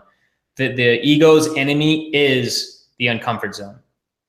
So what I would do, Dean, is start sitting down and becoming comfortable, like literally your vibration, your energy, what could, taking a little bit of risk, or what could, getting uncomfortable and doing. And when I say risk, I don't mean like throwing money at an ads campaign that isn't well thought out, but I just mean like getting out of, what do you really value most? Obviously it's certainty, right? And the entrepreneur, the leaders who make the $30,000, $50,000 a month incomes and up, and multi-million dollar businesses, they've got to train themselves to live in this place where they definitely start to value uncertainty, because uncertainty, guys and gals, that, it is tough to build a business at any great scale with a massive, with the ego being in the way, wanting to keep you comfort, because wanting to keep you safe, wanting to keep you, it's protecting you from harm.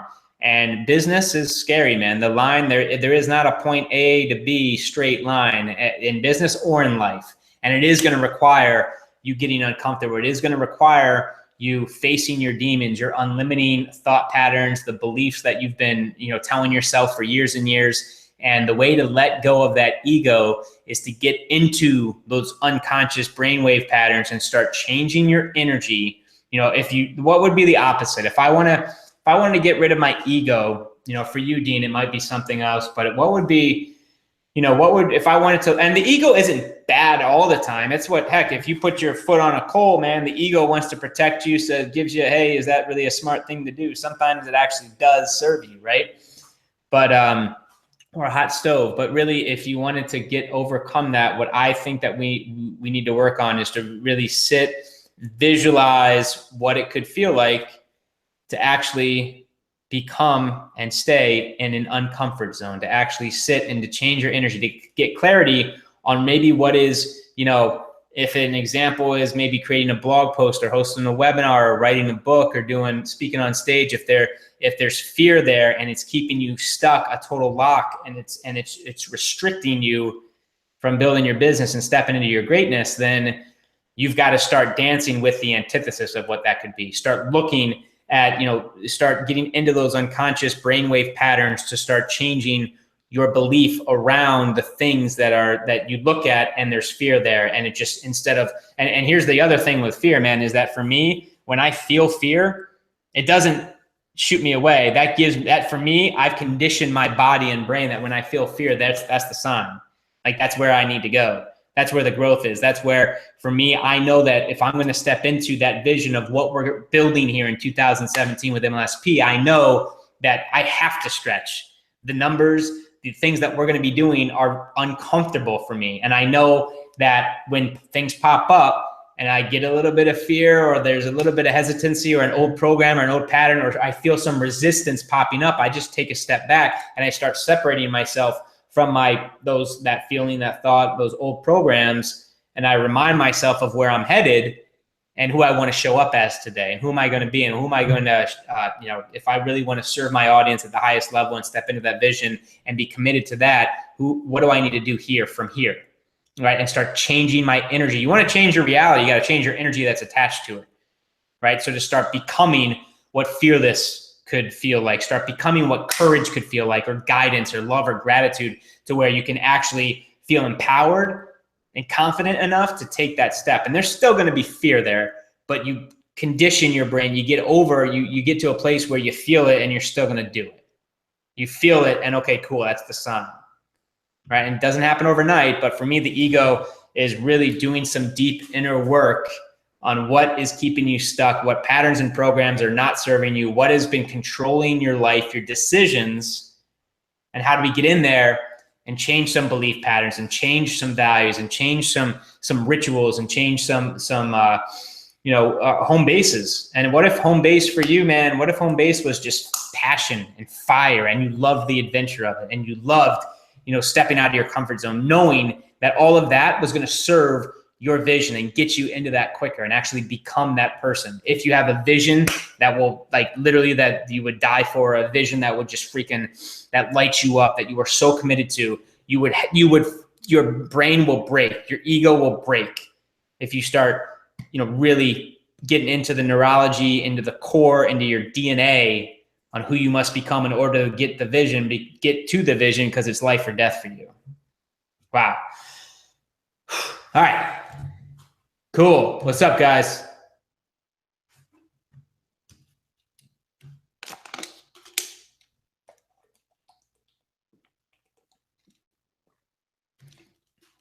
Love it. Love it. Love it. Love it. Yes.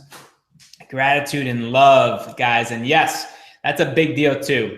And I don't want to come off as just force, this power, there is like an ebb and flow. And here's the deal. I'll say this about the ego, because there's a lot of questions, and I'm reading them out right now about the ego. And this is something that really allowed me to have a breakthrough years ago. Okay. Is that here's the goal, is you are working to become this leader. You are working.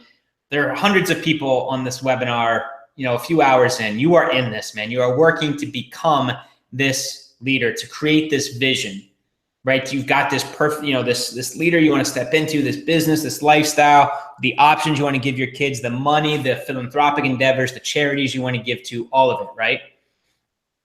If you were actually, and this is what has to happen, you've got to match. If you write down the vision and it's on you everywhere, and you know that you need to step into that vision and become that leader, man. And here's the trick. Here's the distinction. If you were knowing that you have to match its vibration, means that you have to act as if, pray as if your prayers were already answered. Gratitude, like, thank you for that. Right? You don't pray, God, please, give me strength, because that acknowledges the fact that you don't have strength, the lack of the strength. Rather, God, thank you for the strength and courage coursing through my veins right now. Right? That's the rub. That's the difference. That's what's going to make or break you, or keep you going and hitting the vision, or going back, falling from greatness and going back to the old self. I'm not enough. I knew it wouldn't work out. I'm not techie. I'm not enough. All that good fun stuff that keeps us locked an entire life. But if you do your work and you sit and you mentally rehearse and you step into that vision and you become that vision, you would have to. I mean, if I asked you, everyone on this line, about your vision, and I said, just imagine your life right now, the vision you have for a year from now, that if you were living that life right now, if you were living it, truly living it, get in that spot, and if you had it, man, what would that feel like? Right? And you explain it, you conjure up the feelings, the emotions, the cash flow coming in, the lives you're impacting, the content you're creating, the excitement around all of it, and the teams you're building to go from 30 to 50 grand a month. Right? You would have to say, and this isn't a question, you have to start doing this. If you become that vision in your meditation and you get into your unconscious brainwave patterns, and that starts to be home base, and you wonder why you start feeling gratitude, and you start, instead of waking up and looking for the feeling of shame or guilt or unworthiness, you actually wake up and it's gratitude, because you don't need the physical thing to actually feel it. Most people write these goals and they think that the plane or the money is going to make them happy. No, it's actually the journey. It's not, if you're just wanting to hit the goal and, that's it, you're going to get the goal and you're going to feel, that rush, that hit, it's going to wear off in like a day or two, or maybe a week. But if that was the only motivating factor, and you find a way to grind and to hit it, you're never going to be fulfilled. If you actually, because you haven't changed, because you still need that plane or that car or that money to feel happiness. Okay. And then when you get it, guess what? Because you didn't change, all you're going to do is want more. You're going to need a bigger hit, and you're always going to be chasing. You're always going to have to get better and better. And I always say that, but to acknowledge the greatness right now and to acknowledge the fulfillment and the happiness and the joy right now, and then take a step back and see how we can make it better versus always having to go out there and achieve and prove and feel and hit the X goal so that we feel worthy, right? And then when we hit it, we've got to get even a bigger goal when what you really want is the person that you're going to become in order to get the goal. Right? And you can actually do that with ease, and you can do it right now instead of actually just wanting the physical object. My wealthiest friends I know, they set up big goals, not so much for the payoff, which is cool. You hit the goal, that's fun, whatever the prize is, but really it's the person they have to become in the process. That's what they're after. Right? Because there's only one thing you're taking after this life is over, man. It's not the car, it's not the house. Okay, it's the person you become. And what's cool is if you match, because this has to happen before it comes into your life anyway. If you start becoming the vision, becoming the person, you would have to agree that you would be so grateful if you felt yourself in that vision, living it now, the joy, the passion, the freedom, the stress-free life, the cash flow coming in, the lives you're impacting. If you felt that right now, you would have to look at your past and be so grateful for everything in your past, everything, the horrific events, the stuff when people said you weren't enough, the stuff that the tragic things that happened, all the hurts, the habit, the hangups, the things that we never want to revisit again, or we want to try to eliminate from our mind forever, right? If we went back to our past, you would have to be grateful for everything in your past because it led you to this beautiful moment right now. That's one way to calm the ego, is to get into that state. You truly get in that. I mean, there's so many different studies of what the mind can do, of what the body can do to change our outer world and to actually trigger events and to trigger things that we want, to bring them to us and to draw the event to us because we are actually matching its vibration. We say we want something, we say we want the business, but in here we're running lack.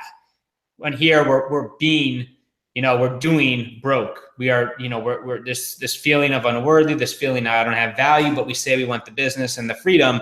But at a core level, at an unconscious level, we've got it up here. We've memorized the script. We've memorized the products, but we haven't made the leap to become and change our energy to match what we really want. That's the hard part. I can memorize, you could memorize all the speakers, the books, the everything. Changing your energy to actually become it, to get into those, those theta and delta brainwaves, man. Watch out.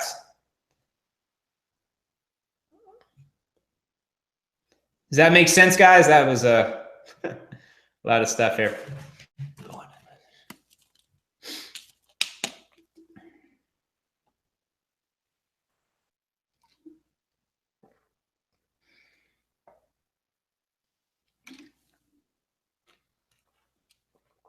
Colleen, how would you go about growing a local team in which do not have network marketing experience or want to be leaders helping a nonprofit cause? Colleen, I'm not sure of that question. What do you mean by that? How would you go about growing a team, a local team in which they do not have network marketing experience, but want to be leaders helping a nonprofit cause?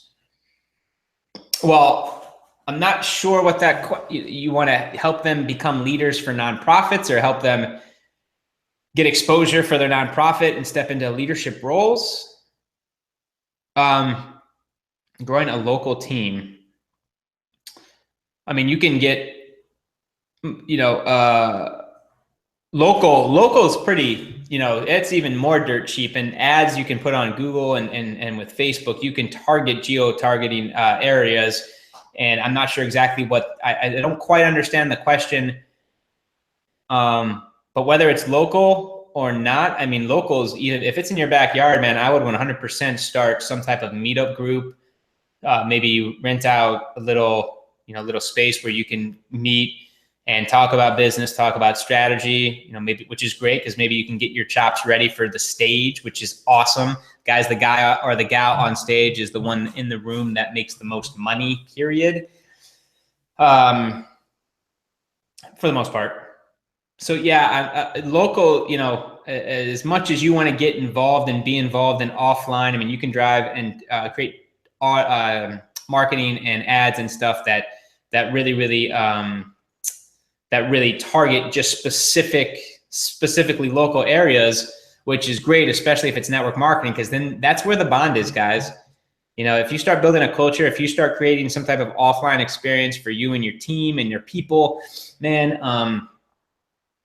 boom, that is a good thing. That is a good thing. And targeting, geo-targeting with ads has never been easier with Facebook and even pay-per-click, depending on the funnel.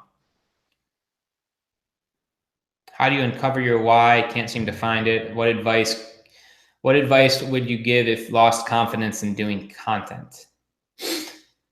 Okay, let's talk about if you can't find your why. I close that question out. A couple, my thoughts is what'd you get started for in the first place? What is the big vision? What is the big why? What is, why just, when you first got introduced to whatever business you're building, what was the goal? If you feel like you don't have your why yet, that's not, I mean, it's not we need to find it.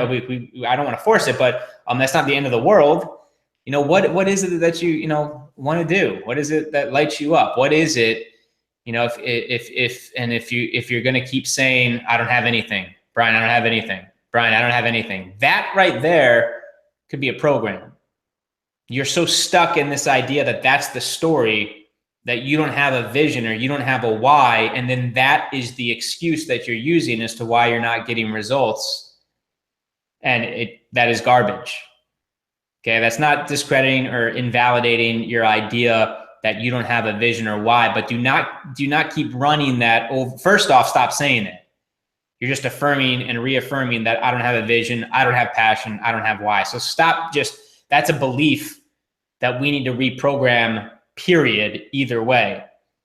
And constantly telling yourself that I've lost vision or I don't have passion or I don't have my why is just keeping you further and further from greatness, is keeping you more matter. It's keeping you more in those stress, cortisol, fight or flight mechanism. And there's no room for creation there, because that's a big deal. If you feel like you don't have purpose or you feel you don't have a why. So I'd ask you to ask yourself some big questions tonight. What do you think, if money didn't matter, what would you be doing? What is it that lights you up? What is it, and if you still don't have anything, take a seat and really just quiet the mind and maybe get into, I highly recommend you pick up Joe Dispenza's book, because it will get into some of these programs and these patterns. And, you want to ignite that, man. When you had the job or when you were just getting started in business, what was it that you were doing it all for in the beginning? Because here's what I see with business owners, especially some of high clients that I've coached over the years. And I don't do one-on-one coaching right now, just way too busy, growing way too many businesses right now. But what I see with most successful entrepreneurs is they get to a certain point and then they get comfortable. Okay, they get to a certain point, whether that's 6 figures or $250,000 or whatever it is, like they get to a point where they stop doing what got them there. And that is a very dangerous place. That is not a good place for an entrepreneur and a business owner, because, when some of the greatest times that I can remember in this business are when we first got started, because we were duct taping everything. We were scratching, we were clawing. We didn't know what the hell was going on. And it was like, we were stretching, man. We were growing. It was scary as hell. And I didn't so much like it at the time, but those were some of the biggest growth periods in my life and in our businesses. Right. And then we get to this point where we just kind of cool off. We just kind of chill. Most entrepreneurs, they get to a point where they become comfortable, right? And they start hoarding, where they used to go off at conferences and invest in themselves all the time and take risk and not sure what the hell is going to happen, tomorrow, because there was, they're so innovative and they're so progressive, and there's just it's a rush, man. And then they get to a point, they've got kids, family, they get a comfort zone, and then they lose the passion, they lose the fire, and they wonder what happened. Well, it's because what got you in the business, what you liked about the business in the beginning, You started changing. You started valuing certainty and security and keeping what you have versus, going on faith and taking leaps and growth and investing and growing the business. And guys, by the way, growth costs money. When you're growing a business and scaling a business, it is one of the biggest. It'll suck your cash faster than anything. If you are taking massive strides in growth, just to find the right people, hire the right teams, get the right coaches and the right systems and processes in place. But for me, when I personally coach a lot of entrepreneurs, it really successful ones, is they just forgot what got them there, why they got started in the first place, and what they were excited about in the beginning. So if you feel like you haven't got the why, or you haven't got the vision, man, I would just go back to the basics. What was number one? And don't tell me you just wanted to make a little bit of a side income. Think a little, and that's okay. There's nothing wrong with that. But chances are, if you're on this for a couple hours here, there's a little bit of a bigger pull, a bigger why, a bigger vision than just I want to make, a couple $100 a month. Okay. And stop saying I don't have a vision and start maybe asking yourself, what could the vision be? Learn about maybe opening some doors in your mind and asking, connecting to whatever you source, God, infinite intelligence, connecting to that infinite, divine intelligence, and asking for maybe some answers and some guidance, or really just maybe being grateful for, a sign today that's going to lead you to really help you establish your vision, just in line with not really asking for it, but really being grateful for already having it, because that's going to signal and trigger the event and draw the event near you and signal to the universe, like, hey, if you did have a vision, what could that feel like? If you were on fire and lit up, what could that feel like? And if you're saying right there, Brian, there's no way, I don't have the vision, I don't have a passion, I don't have a why, that's the problem.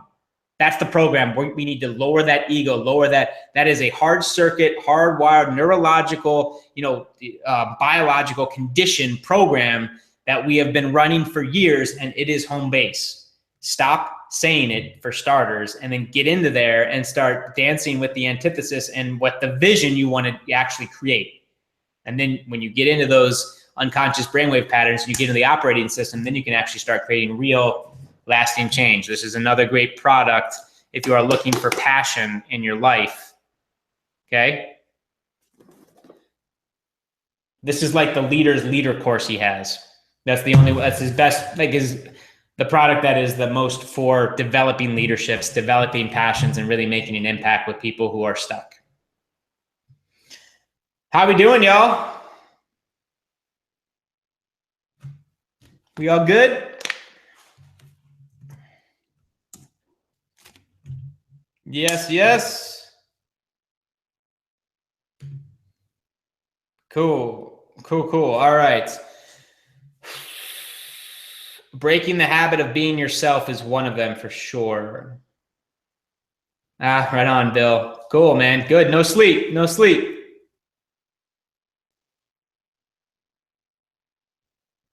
Okay. Oh, man. Okay. Evelyn, I'm gonna wind this down a little bit. I think we've been answering questions here for about an hour and a half or so, I think. No, something like that. A little bit over an hour. Okay, Evelyn, but I'm gonna stay here. There are some good questions. And Evelyn, I hear you every day on the wake up call. That's why you're getting this question answered here. How could you create a business with eBooks that is related to the construction industry? Okay, Evelyn, how could I create a business with eBooks that's related to the construction industry? So what is, I put the carriage before the horse here. I'm not 100% certain. I don't know what the construction industry, what are you looking to sell? Like, do you sell the machines? Do you make the deals with the, with the manufacturers or the locations, or do you put the workers in the construction product or in the construction process and the piece? I'm not sure Here's I guess my answer, Evelyn. I'm not sure I'm sure you're probably writing the answer here. How could you create a business with ebooks? Okay, so here's the thing. If I were to create a business in anything, I would look at the target market, and I'm not sure if, again, Evelyn, if it's like the seller, the buyer. Let's just say real estate. Okay, if I was a realtor, just because I don't know, I'm not, Evelyn, hopefully this analogy, this metaphor is a good answer and will give you some clarity on this. But if I was in real estate and, I wanted to find buyers, if I'm an Austin realtor and I wanted to find buyers, okay, I would create an ebook. I could create an ebook, a video, a download, a cheat sheet, but I could create a 5 or 6 page Word document, save it as an ebook, and throw it, put some YouTube videos to it, put it on a blog post, target Austin Austin home buyers on Facebook, specific age range, specific interests, specific incomes, and things like that. How can you create a business that gets more buyers? Is I would look at my target market and what are their challenges, what are their pains, and I would come up with some catchy hook, the top 5 things every first-time home buyer needs to know before they buy their dream home or whatever it is. Like the top, it's got to be of value.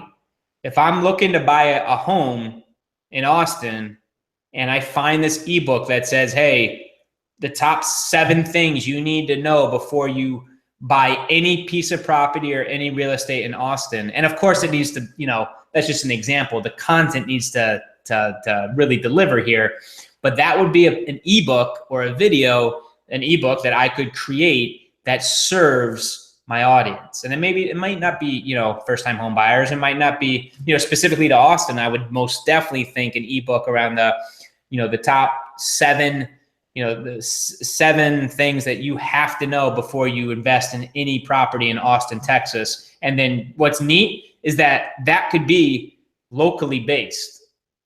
So you could create that ebook and then just change out city to city and target different pockets of the country, if that makes sense, of course. But then you just create the ebook that serves. Remember, when we talk about target market and developing that personal branding strategy, when you find the market that you want to hit, what are their biggest questions, challenges, problems, concerns, and then we're going to create content that addresses that. So the ebooks would be, I find the top 2 or 3 biggest challenges, right? The problems they have, and that ebook should be written, in a way that provides a solution as a relationship builder. Oh, and then if I'm the guy, they read my ebook on the top 7 things they need to know about Austin before they drop a dime, on anything. Oh, by the way, tip number 3 saved me, $50,000 when I bought my home in Austin. Something creative, super sexy, super irresistible offer, copywriting style, right? And then those 3 ebooks will be focused around the 3 biggest challenges and problems, offer the solution after they are blown away by the value. They get to the end of the book of who do you think they're going to call, right? If it's real value to the target market, to your audience, who do you think they're going to call when it's time to actually go out and look and hunt and look for homes? And by the way, they're on your list. They had to get on your list to get the ebook. So you could actually reach out to them, send them surveys, collect more information, have an actual conversation like a human being with the individual, give them a call to action that makes them download or makes them reach out to you and schedule an appointment and all that good fun stuff.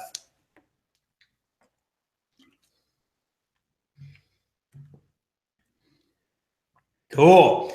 Evelyn, that's awesome. My husband wrote an ebook that covers all the steps of a home construction project for first-time home buyers.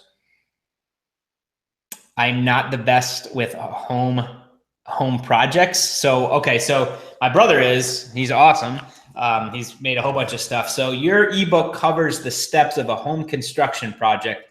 Does that mean, I don't know if that means like redoing your countertops or the sink, the pipes, or the electric, whatever the particular home construction project is.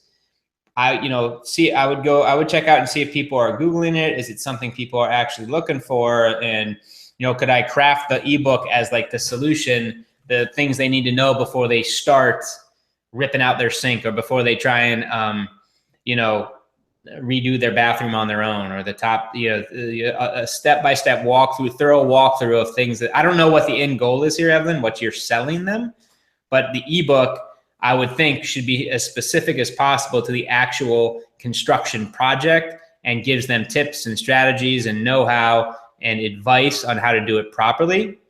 And then not sure if you would, sell everything you have to know when you are looking at having a home. Got it. Everything you have to know when you are looking at having a home built by a construction company.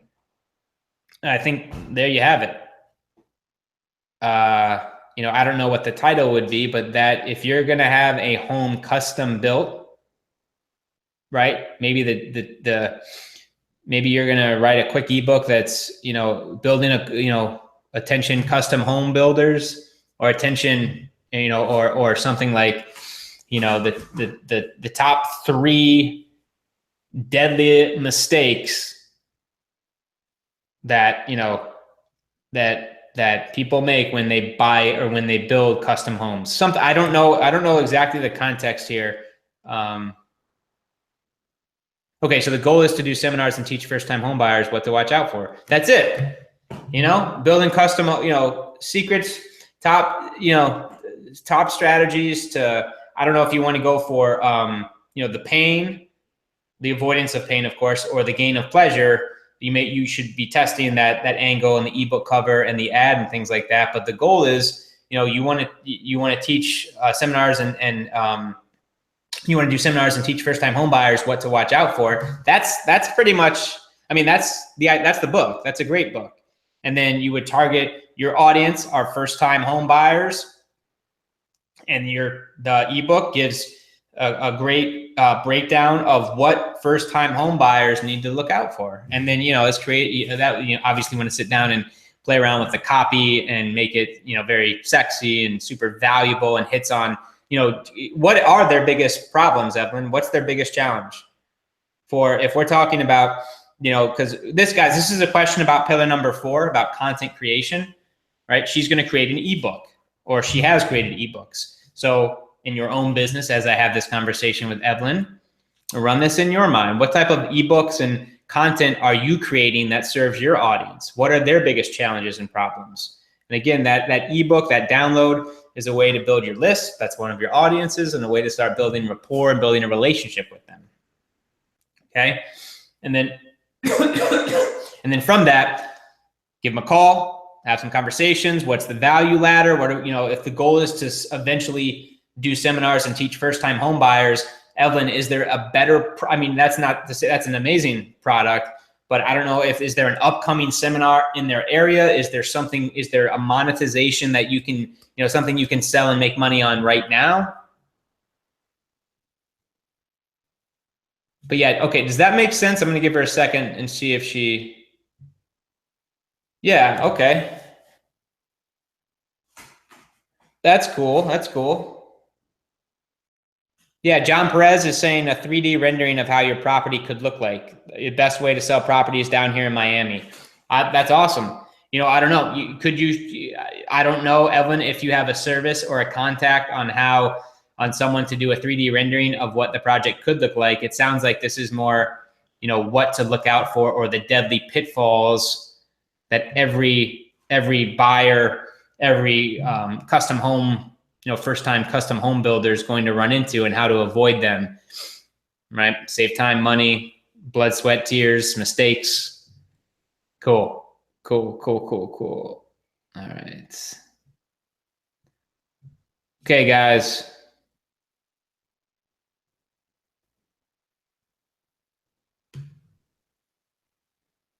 Okay. All right, last question here tonight, okay, guys?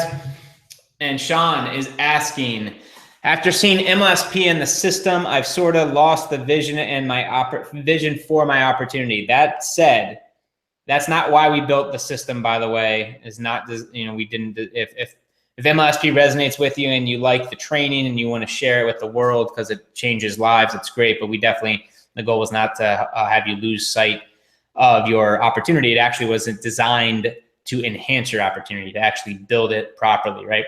So, Sean, that being said, based on the 6 pillars, what if I wanted to use what if I wanted to use MLSP as my primary focus? How would I apply the 6 pillars to MLSP? Same thing, man. You know, MLSP can be a very healthy income stream. It's you know, at the core, MLSP serves entrepreneurs, serves business owners, right? So, you know, whatever the vision would be in terms of who you want to be. Do you want to teach entrepreneurs, home business owners? What's the target market? Is the monetization strategy just MLSP? Are you going to offer coaching? Are you going to do your own, you know, group coaching, private one-on-one coaching, and content creation? You know, we have a lot of done-for-you stuff. Are you going to create your own, you know, attraction marketing pieces of content that will teach entrepreneurs why attraction marketing is so vital? And then, of course, talk about, you know, everything that comes along with attraction marketing, the idea of leading with value, of building and engaging and selling an audience to build any business, the idea of multiple income streams, the idea of actually creating content that serves your audience, all of that. And then at the end, say, hey, by the way, there's a system like not only just talks about attraction marketing, but gives you the tools, the weapons, the software, the strategy, right, on exactly how to implement it in your business today. Follow-up strategy, and then the traffic and list building strategy is kind of, it's once you have the vision, once you have the target market, it's clear. Once you have what you're going to want to sell, once you have, you know, the way you want to market, the way you want to create content, whether that's blog posts, videos, Twitter, Instagram, YouTube, maybe it's some type of offline methods. Once you have all of that in place and you have an idea of a follow-up strategy, then it's just driving traffic and connecting and following up and closing sales and making as much impact as possible. Sean, does that make sense? Cool, Evelyn, right on.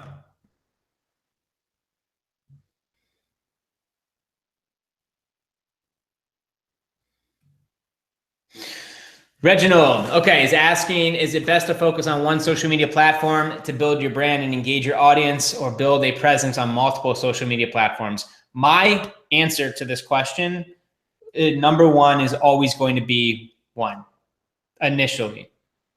Okay, and my gut is really wanting to point people towards Facebook, because you can spend money there and you can do it for free there. It's like the most targeted ads platform. There's groups there who are talking about the products and services and offers that you have to offer. Your audience is on there regardless of any niche you're in. There are people on there talking about it right now. And I think that as a brand new entrepreneur just getting started, one's enough. Okay, one's enough. And just get good, man. I like, you know, especially if we're just getting started, I say, you know, less is more. Eliminate the garbage, get clarity on what strategy you want to build, and freaking go own it. When you have that strategy dialed in, it's getting 20 leads a day, 10, 20 leads a day, then add other pillars. But if you're not, I don't like this idea of trying to learn multiple stuff in the beginning, or if you don't have teams in place or assistants in place to do a little bit of Instagram, a little bit of Pinterest, a little bit of LinkedIn, Twitter, YouTube, you know, blogging, Facebook, all of this stuff, when really we need focused, consistent outcomes with like one strategy, one we know that we want it, that we're going to be good at. All of them work. Okay.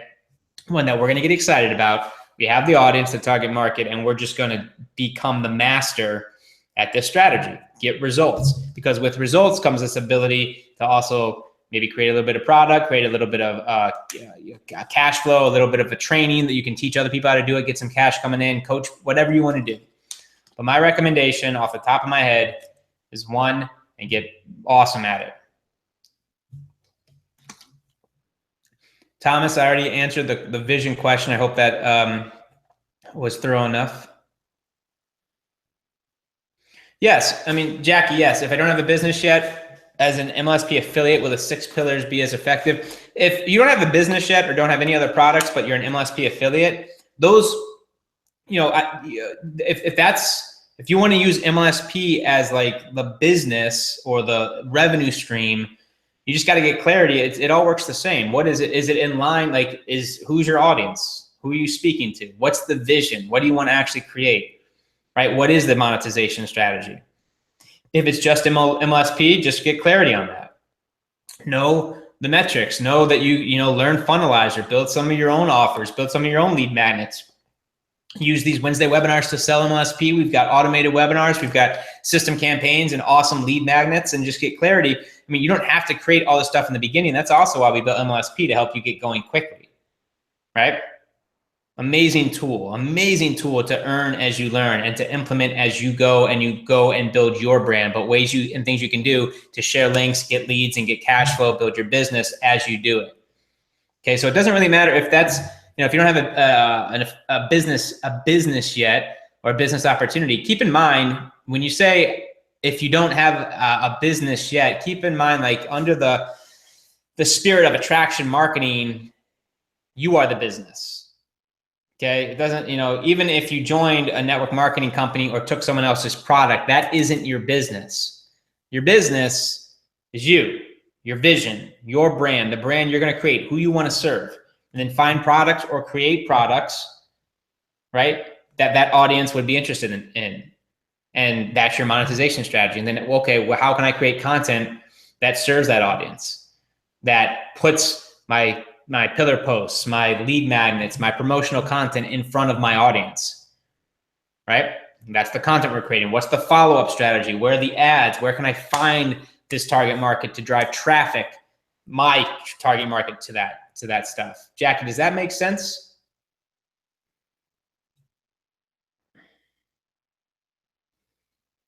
Thanks for your answer about investment. All right, very cool, Steph.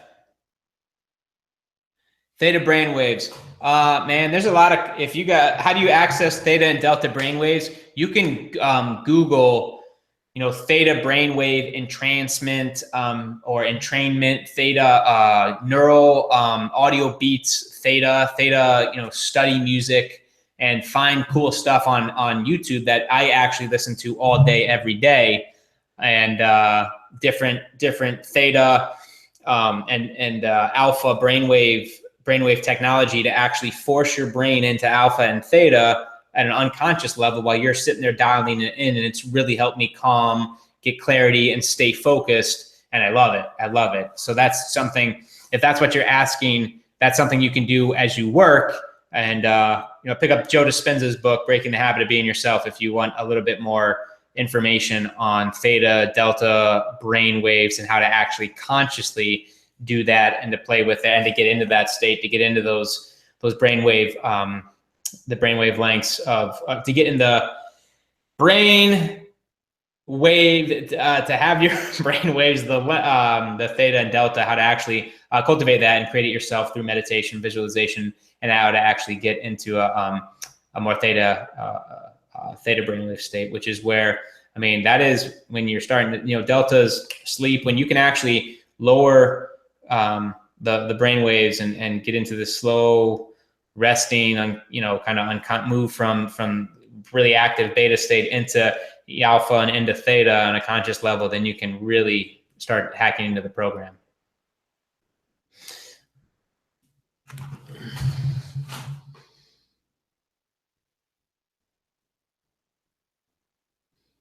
How do you establish your brand when being with MLSP alone? That's, Sean, you may want to give check that coaching program out, but I'll answer that, just not because I can't answer the question. That's really a conversation that you're going to want to have with a coach, because I don't know you specifically. The question is, how do you establish your brand being with MLSP alone? Your brand, like, who is it that we're speaking to? Doesn't matter if you have MLSP or if you're in a business opportunity. Like, let's even take a step back. Who do you want to serve? Because the brand is going to be based around that. That is going to be who your target market, the audience you're going to want to make an impact with, the audience you're going to show up for every single day. Okay. And when you have that, then you can fill, what's the vision of the business you want, the target market you want to speak to. And then we can start putting in these pieces of pillars, of all the pillars. But it doesn't, how do you establish your brand being with MLSP alone? I mean, if you're specifically talking about how do you make money with MLSP as an affiliate, our niche is entrepreneurs. We help entrepreneurs and network marketers, home business owners. We help entrepreneurs build, grow, and scale businesses, build the brand, become the leader, become the dominant force in the industry, in their niche, in their vertical, in their space, and become, the go-to guy or gal, become the leader. We've been developing leaders since 2008. Right. So it doesn't really matter if you're an MLSP alone or not. I would say even take a step back and what type of business, who are you? What is the vision? What do you want? Who do you want to serve? Who's the target market? All right. And then get some clarity around that and see if MLSP fits the model. And if it does, awesome, dude. Great. We're here.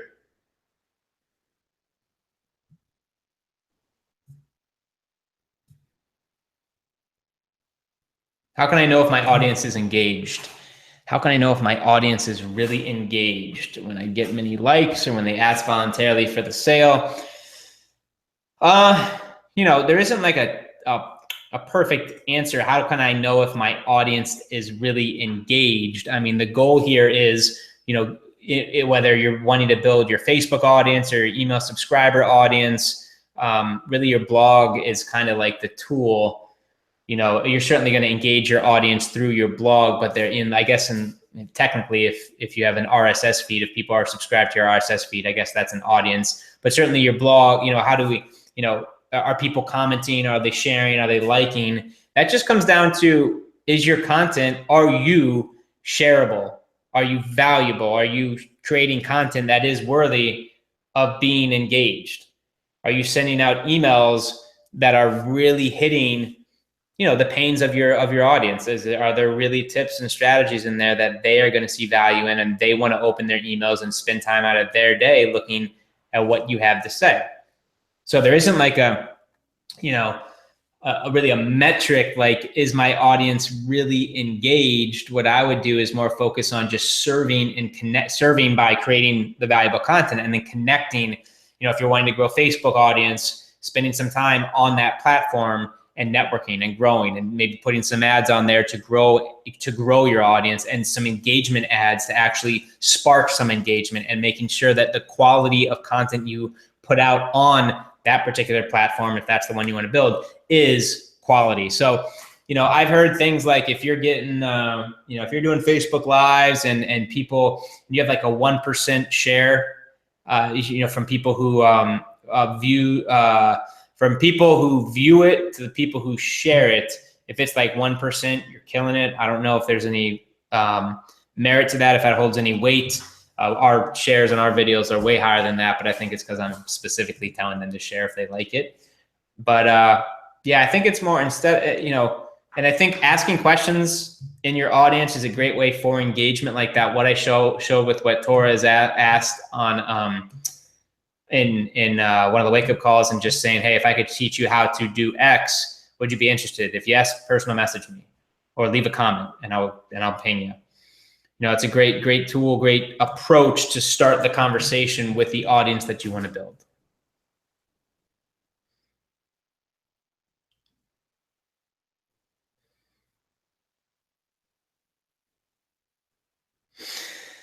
Ooh, Tanya, that's a tough one. Tanya is asking, what if it's not your ego, but a significant other, and they have the unworthiness? How do you handle them when you feel they're holding you back? That's a deep one. Okay, first off, I'd even ask you, Tanya, is that really true? Or is that really your ego speaking and saying it's somebody else, when in reality, it really is your ego creating a story that's keeping you stuck and in your comfort zone? I'd ask that first. Okay, it's probably a little bit of column A, a little bit of column B here. And then how do you handle when you feel that they're holding you back? I would have a conversation with them. And I've had to have many conversations with many friends, some family members, some girlfriends, about that, and letting them know that you're answering something here. Not everyone is going to get it, because only you were given your vision. But if you're in a relationship that isn't serving, I'm not going to tell you to do anything drastic, but, see what you can do. Because here's the thing. Here's my take on that. Is, Tanya, if you're into this personal growth, if you're into learning and growing and stretching, here's what's going to happen. And he is not so much into that. You're going to continue growing. You're going to continue wanting to stretch. And his when you're saying he's not loving, or he's holding you back, it's not that he doesn't love you, I'm sure. It's that you are starting to grow a little bit, and he is feeling a little bit of uncertainty here, and he is feeling that he is starting to maybe lose you and wants to pull you back. And it's just human nature, when you get that far ahead, if they aren't developed at all, their initial probably response, is that they want to bring you back down and closer to them so they don't lose you. And also so he doesn't have to look in the mirror and look at his decisions in his life, because, then maybe that he'll see that he isn't playing to his capacity or his potential, and people don't like to feel that way. So my recommendation would be to have an authentic conversation with them, letting them know what you're doing and why. And if that person is going to be a part of your life, you're going to set some expectations of what you are going to require from them as a partner, and understand that if you are into, this type of growth and entrepreneurship, that it's only going to get worse as time goes by if you don't have the conversation now, because you're going to keep investing in you. You're going to keep going. You're going to keep learning and getting better and better. And if he doesn't come on board to that, it's going to be you're going to keep, as you can see, you're going to keep getting further and further apart. Now, I'm not a relationship expert. I just am telling you off the cuff what I've seen, what I've coached, what I've done personally in my life to really, authenticity, clarity, and communication are king when it comes to relationships in this business, and having a supportive spouse. And one of the fastest ways you can really, all of that's great. One of the best things you can do is go out there and get results. You want their support, but I really do think, that's kind of tongue in cheek there. But if we were being on a serious level, it's a conversation you have to have, because if you're really going to do this, the people, you can't choose your family. I'm very blessed to have a very supportive family, but you can choose the relationships that you're in. And, those aren't fun conversations, but if you're really going to do this and he really means something to you, it may be time to just have a conversation, and don't make him wrong, because then he's just going to fight back, but to really have an authentic conversation about what you're doing and why, and if he wants to be a part of it. Okay? And what you expect as a leader in your business from the people who are closest in your life. How many posts per day? How much is too much? Felicia, I definitely would not blog more than one time a day, period, ever, really. And I actually, the blogging daily thing, I love, when you get to a point in your business and you can do that, great. In the beginning, my thing is more quality. I'm not too concerned, what does a short little video and a paragraph really do? If I'm wanting to build my brand, what I would do is focus first on like a pillar piece, like spend a week or two to create a real valuable pillar piece of content. I think that's more valuable in the beginning and in general. It's not going to be an overnight thing, and you're not going to do it in a day, probably, if you're just getting started first. But I focus would tell you, and we're redoing our entire blog right now. But what I would tell you is, if you can blog at least once a week, where it's quality and it's not just a quick, 1 minute video and a couple paragraphs, great. Right. And we're not going to get into like, promotional posts, going to pillar posts, and really site structure in this webinar right here. But a rule of thumb is, if you can get out there and create some valuable content on your blog once a week. But I really, I am very much like on purpose. Don't just do today talking about prospecting and recruiting, next week talking about copywriting. Like, really, what is the goal here? What is the goal of the month that we want to do? Is it sell this product, build this audience, grow this list, and make this amount of money, and then get clear? Once that's clarity around that, what could I do this week from a content creation and a build, engage, sell approach to actually go towards the outcome that I want? And what could, that will help you really create some ideas on what you want to do, what you could write about, what you could blog about, what you could do videos about that will move you in the right direction and get you results. Okay. Okay. Last one. It actually is the last one right now.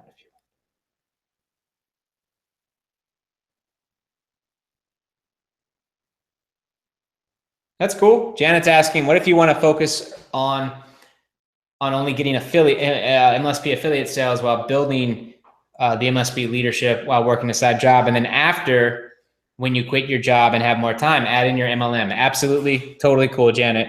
100%. It's to build the business, to build MLSP as an affiliate, and then you can add whatever you want. It doesn't need to be just a particular MLM company. You can, and you will add different monetization strategies, products, and services in your career. So, build what you want when you want it. And you'll always be looking, and probably creating your own products at one point for other services and things that you will recommend to your audience, your MLM company.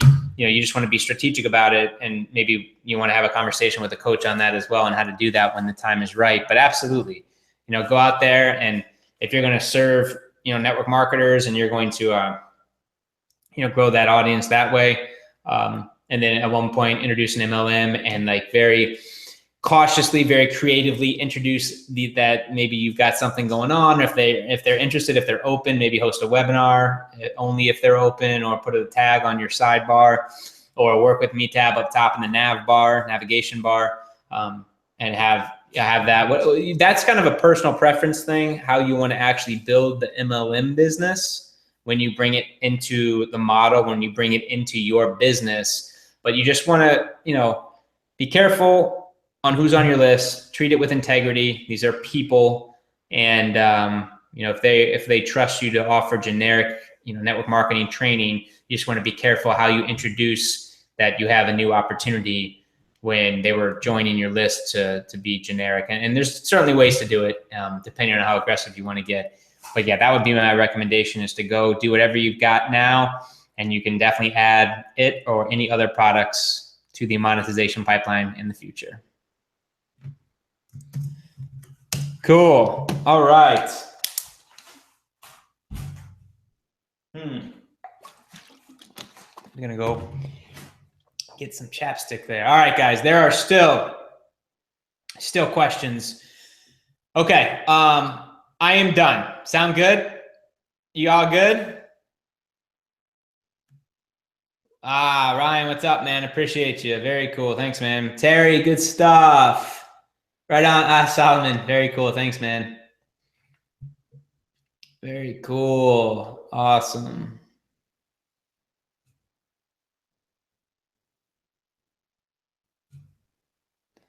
Yes. Okay, guys. All right, great.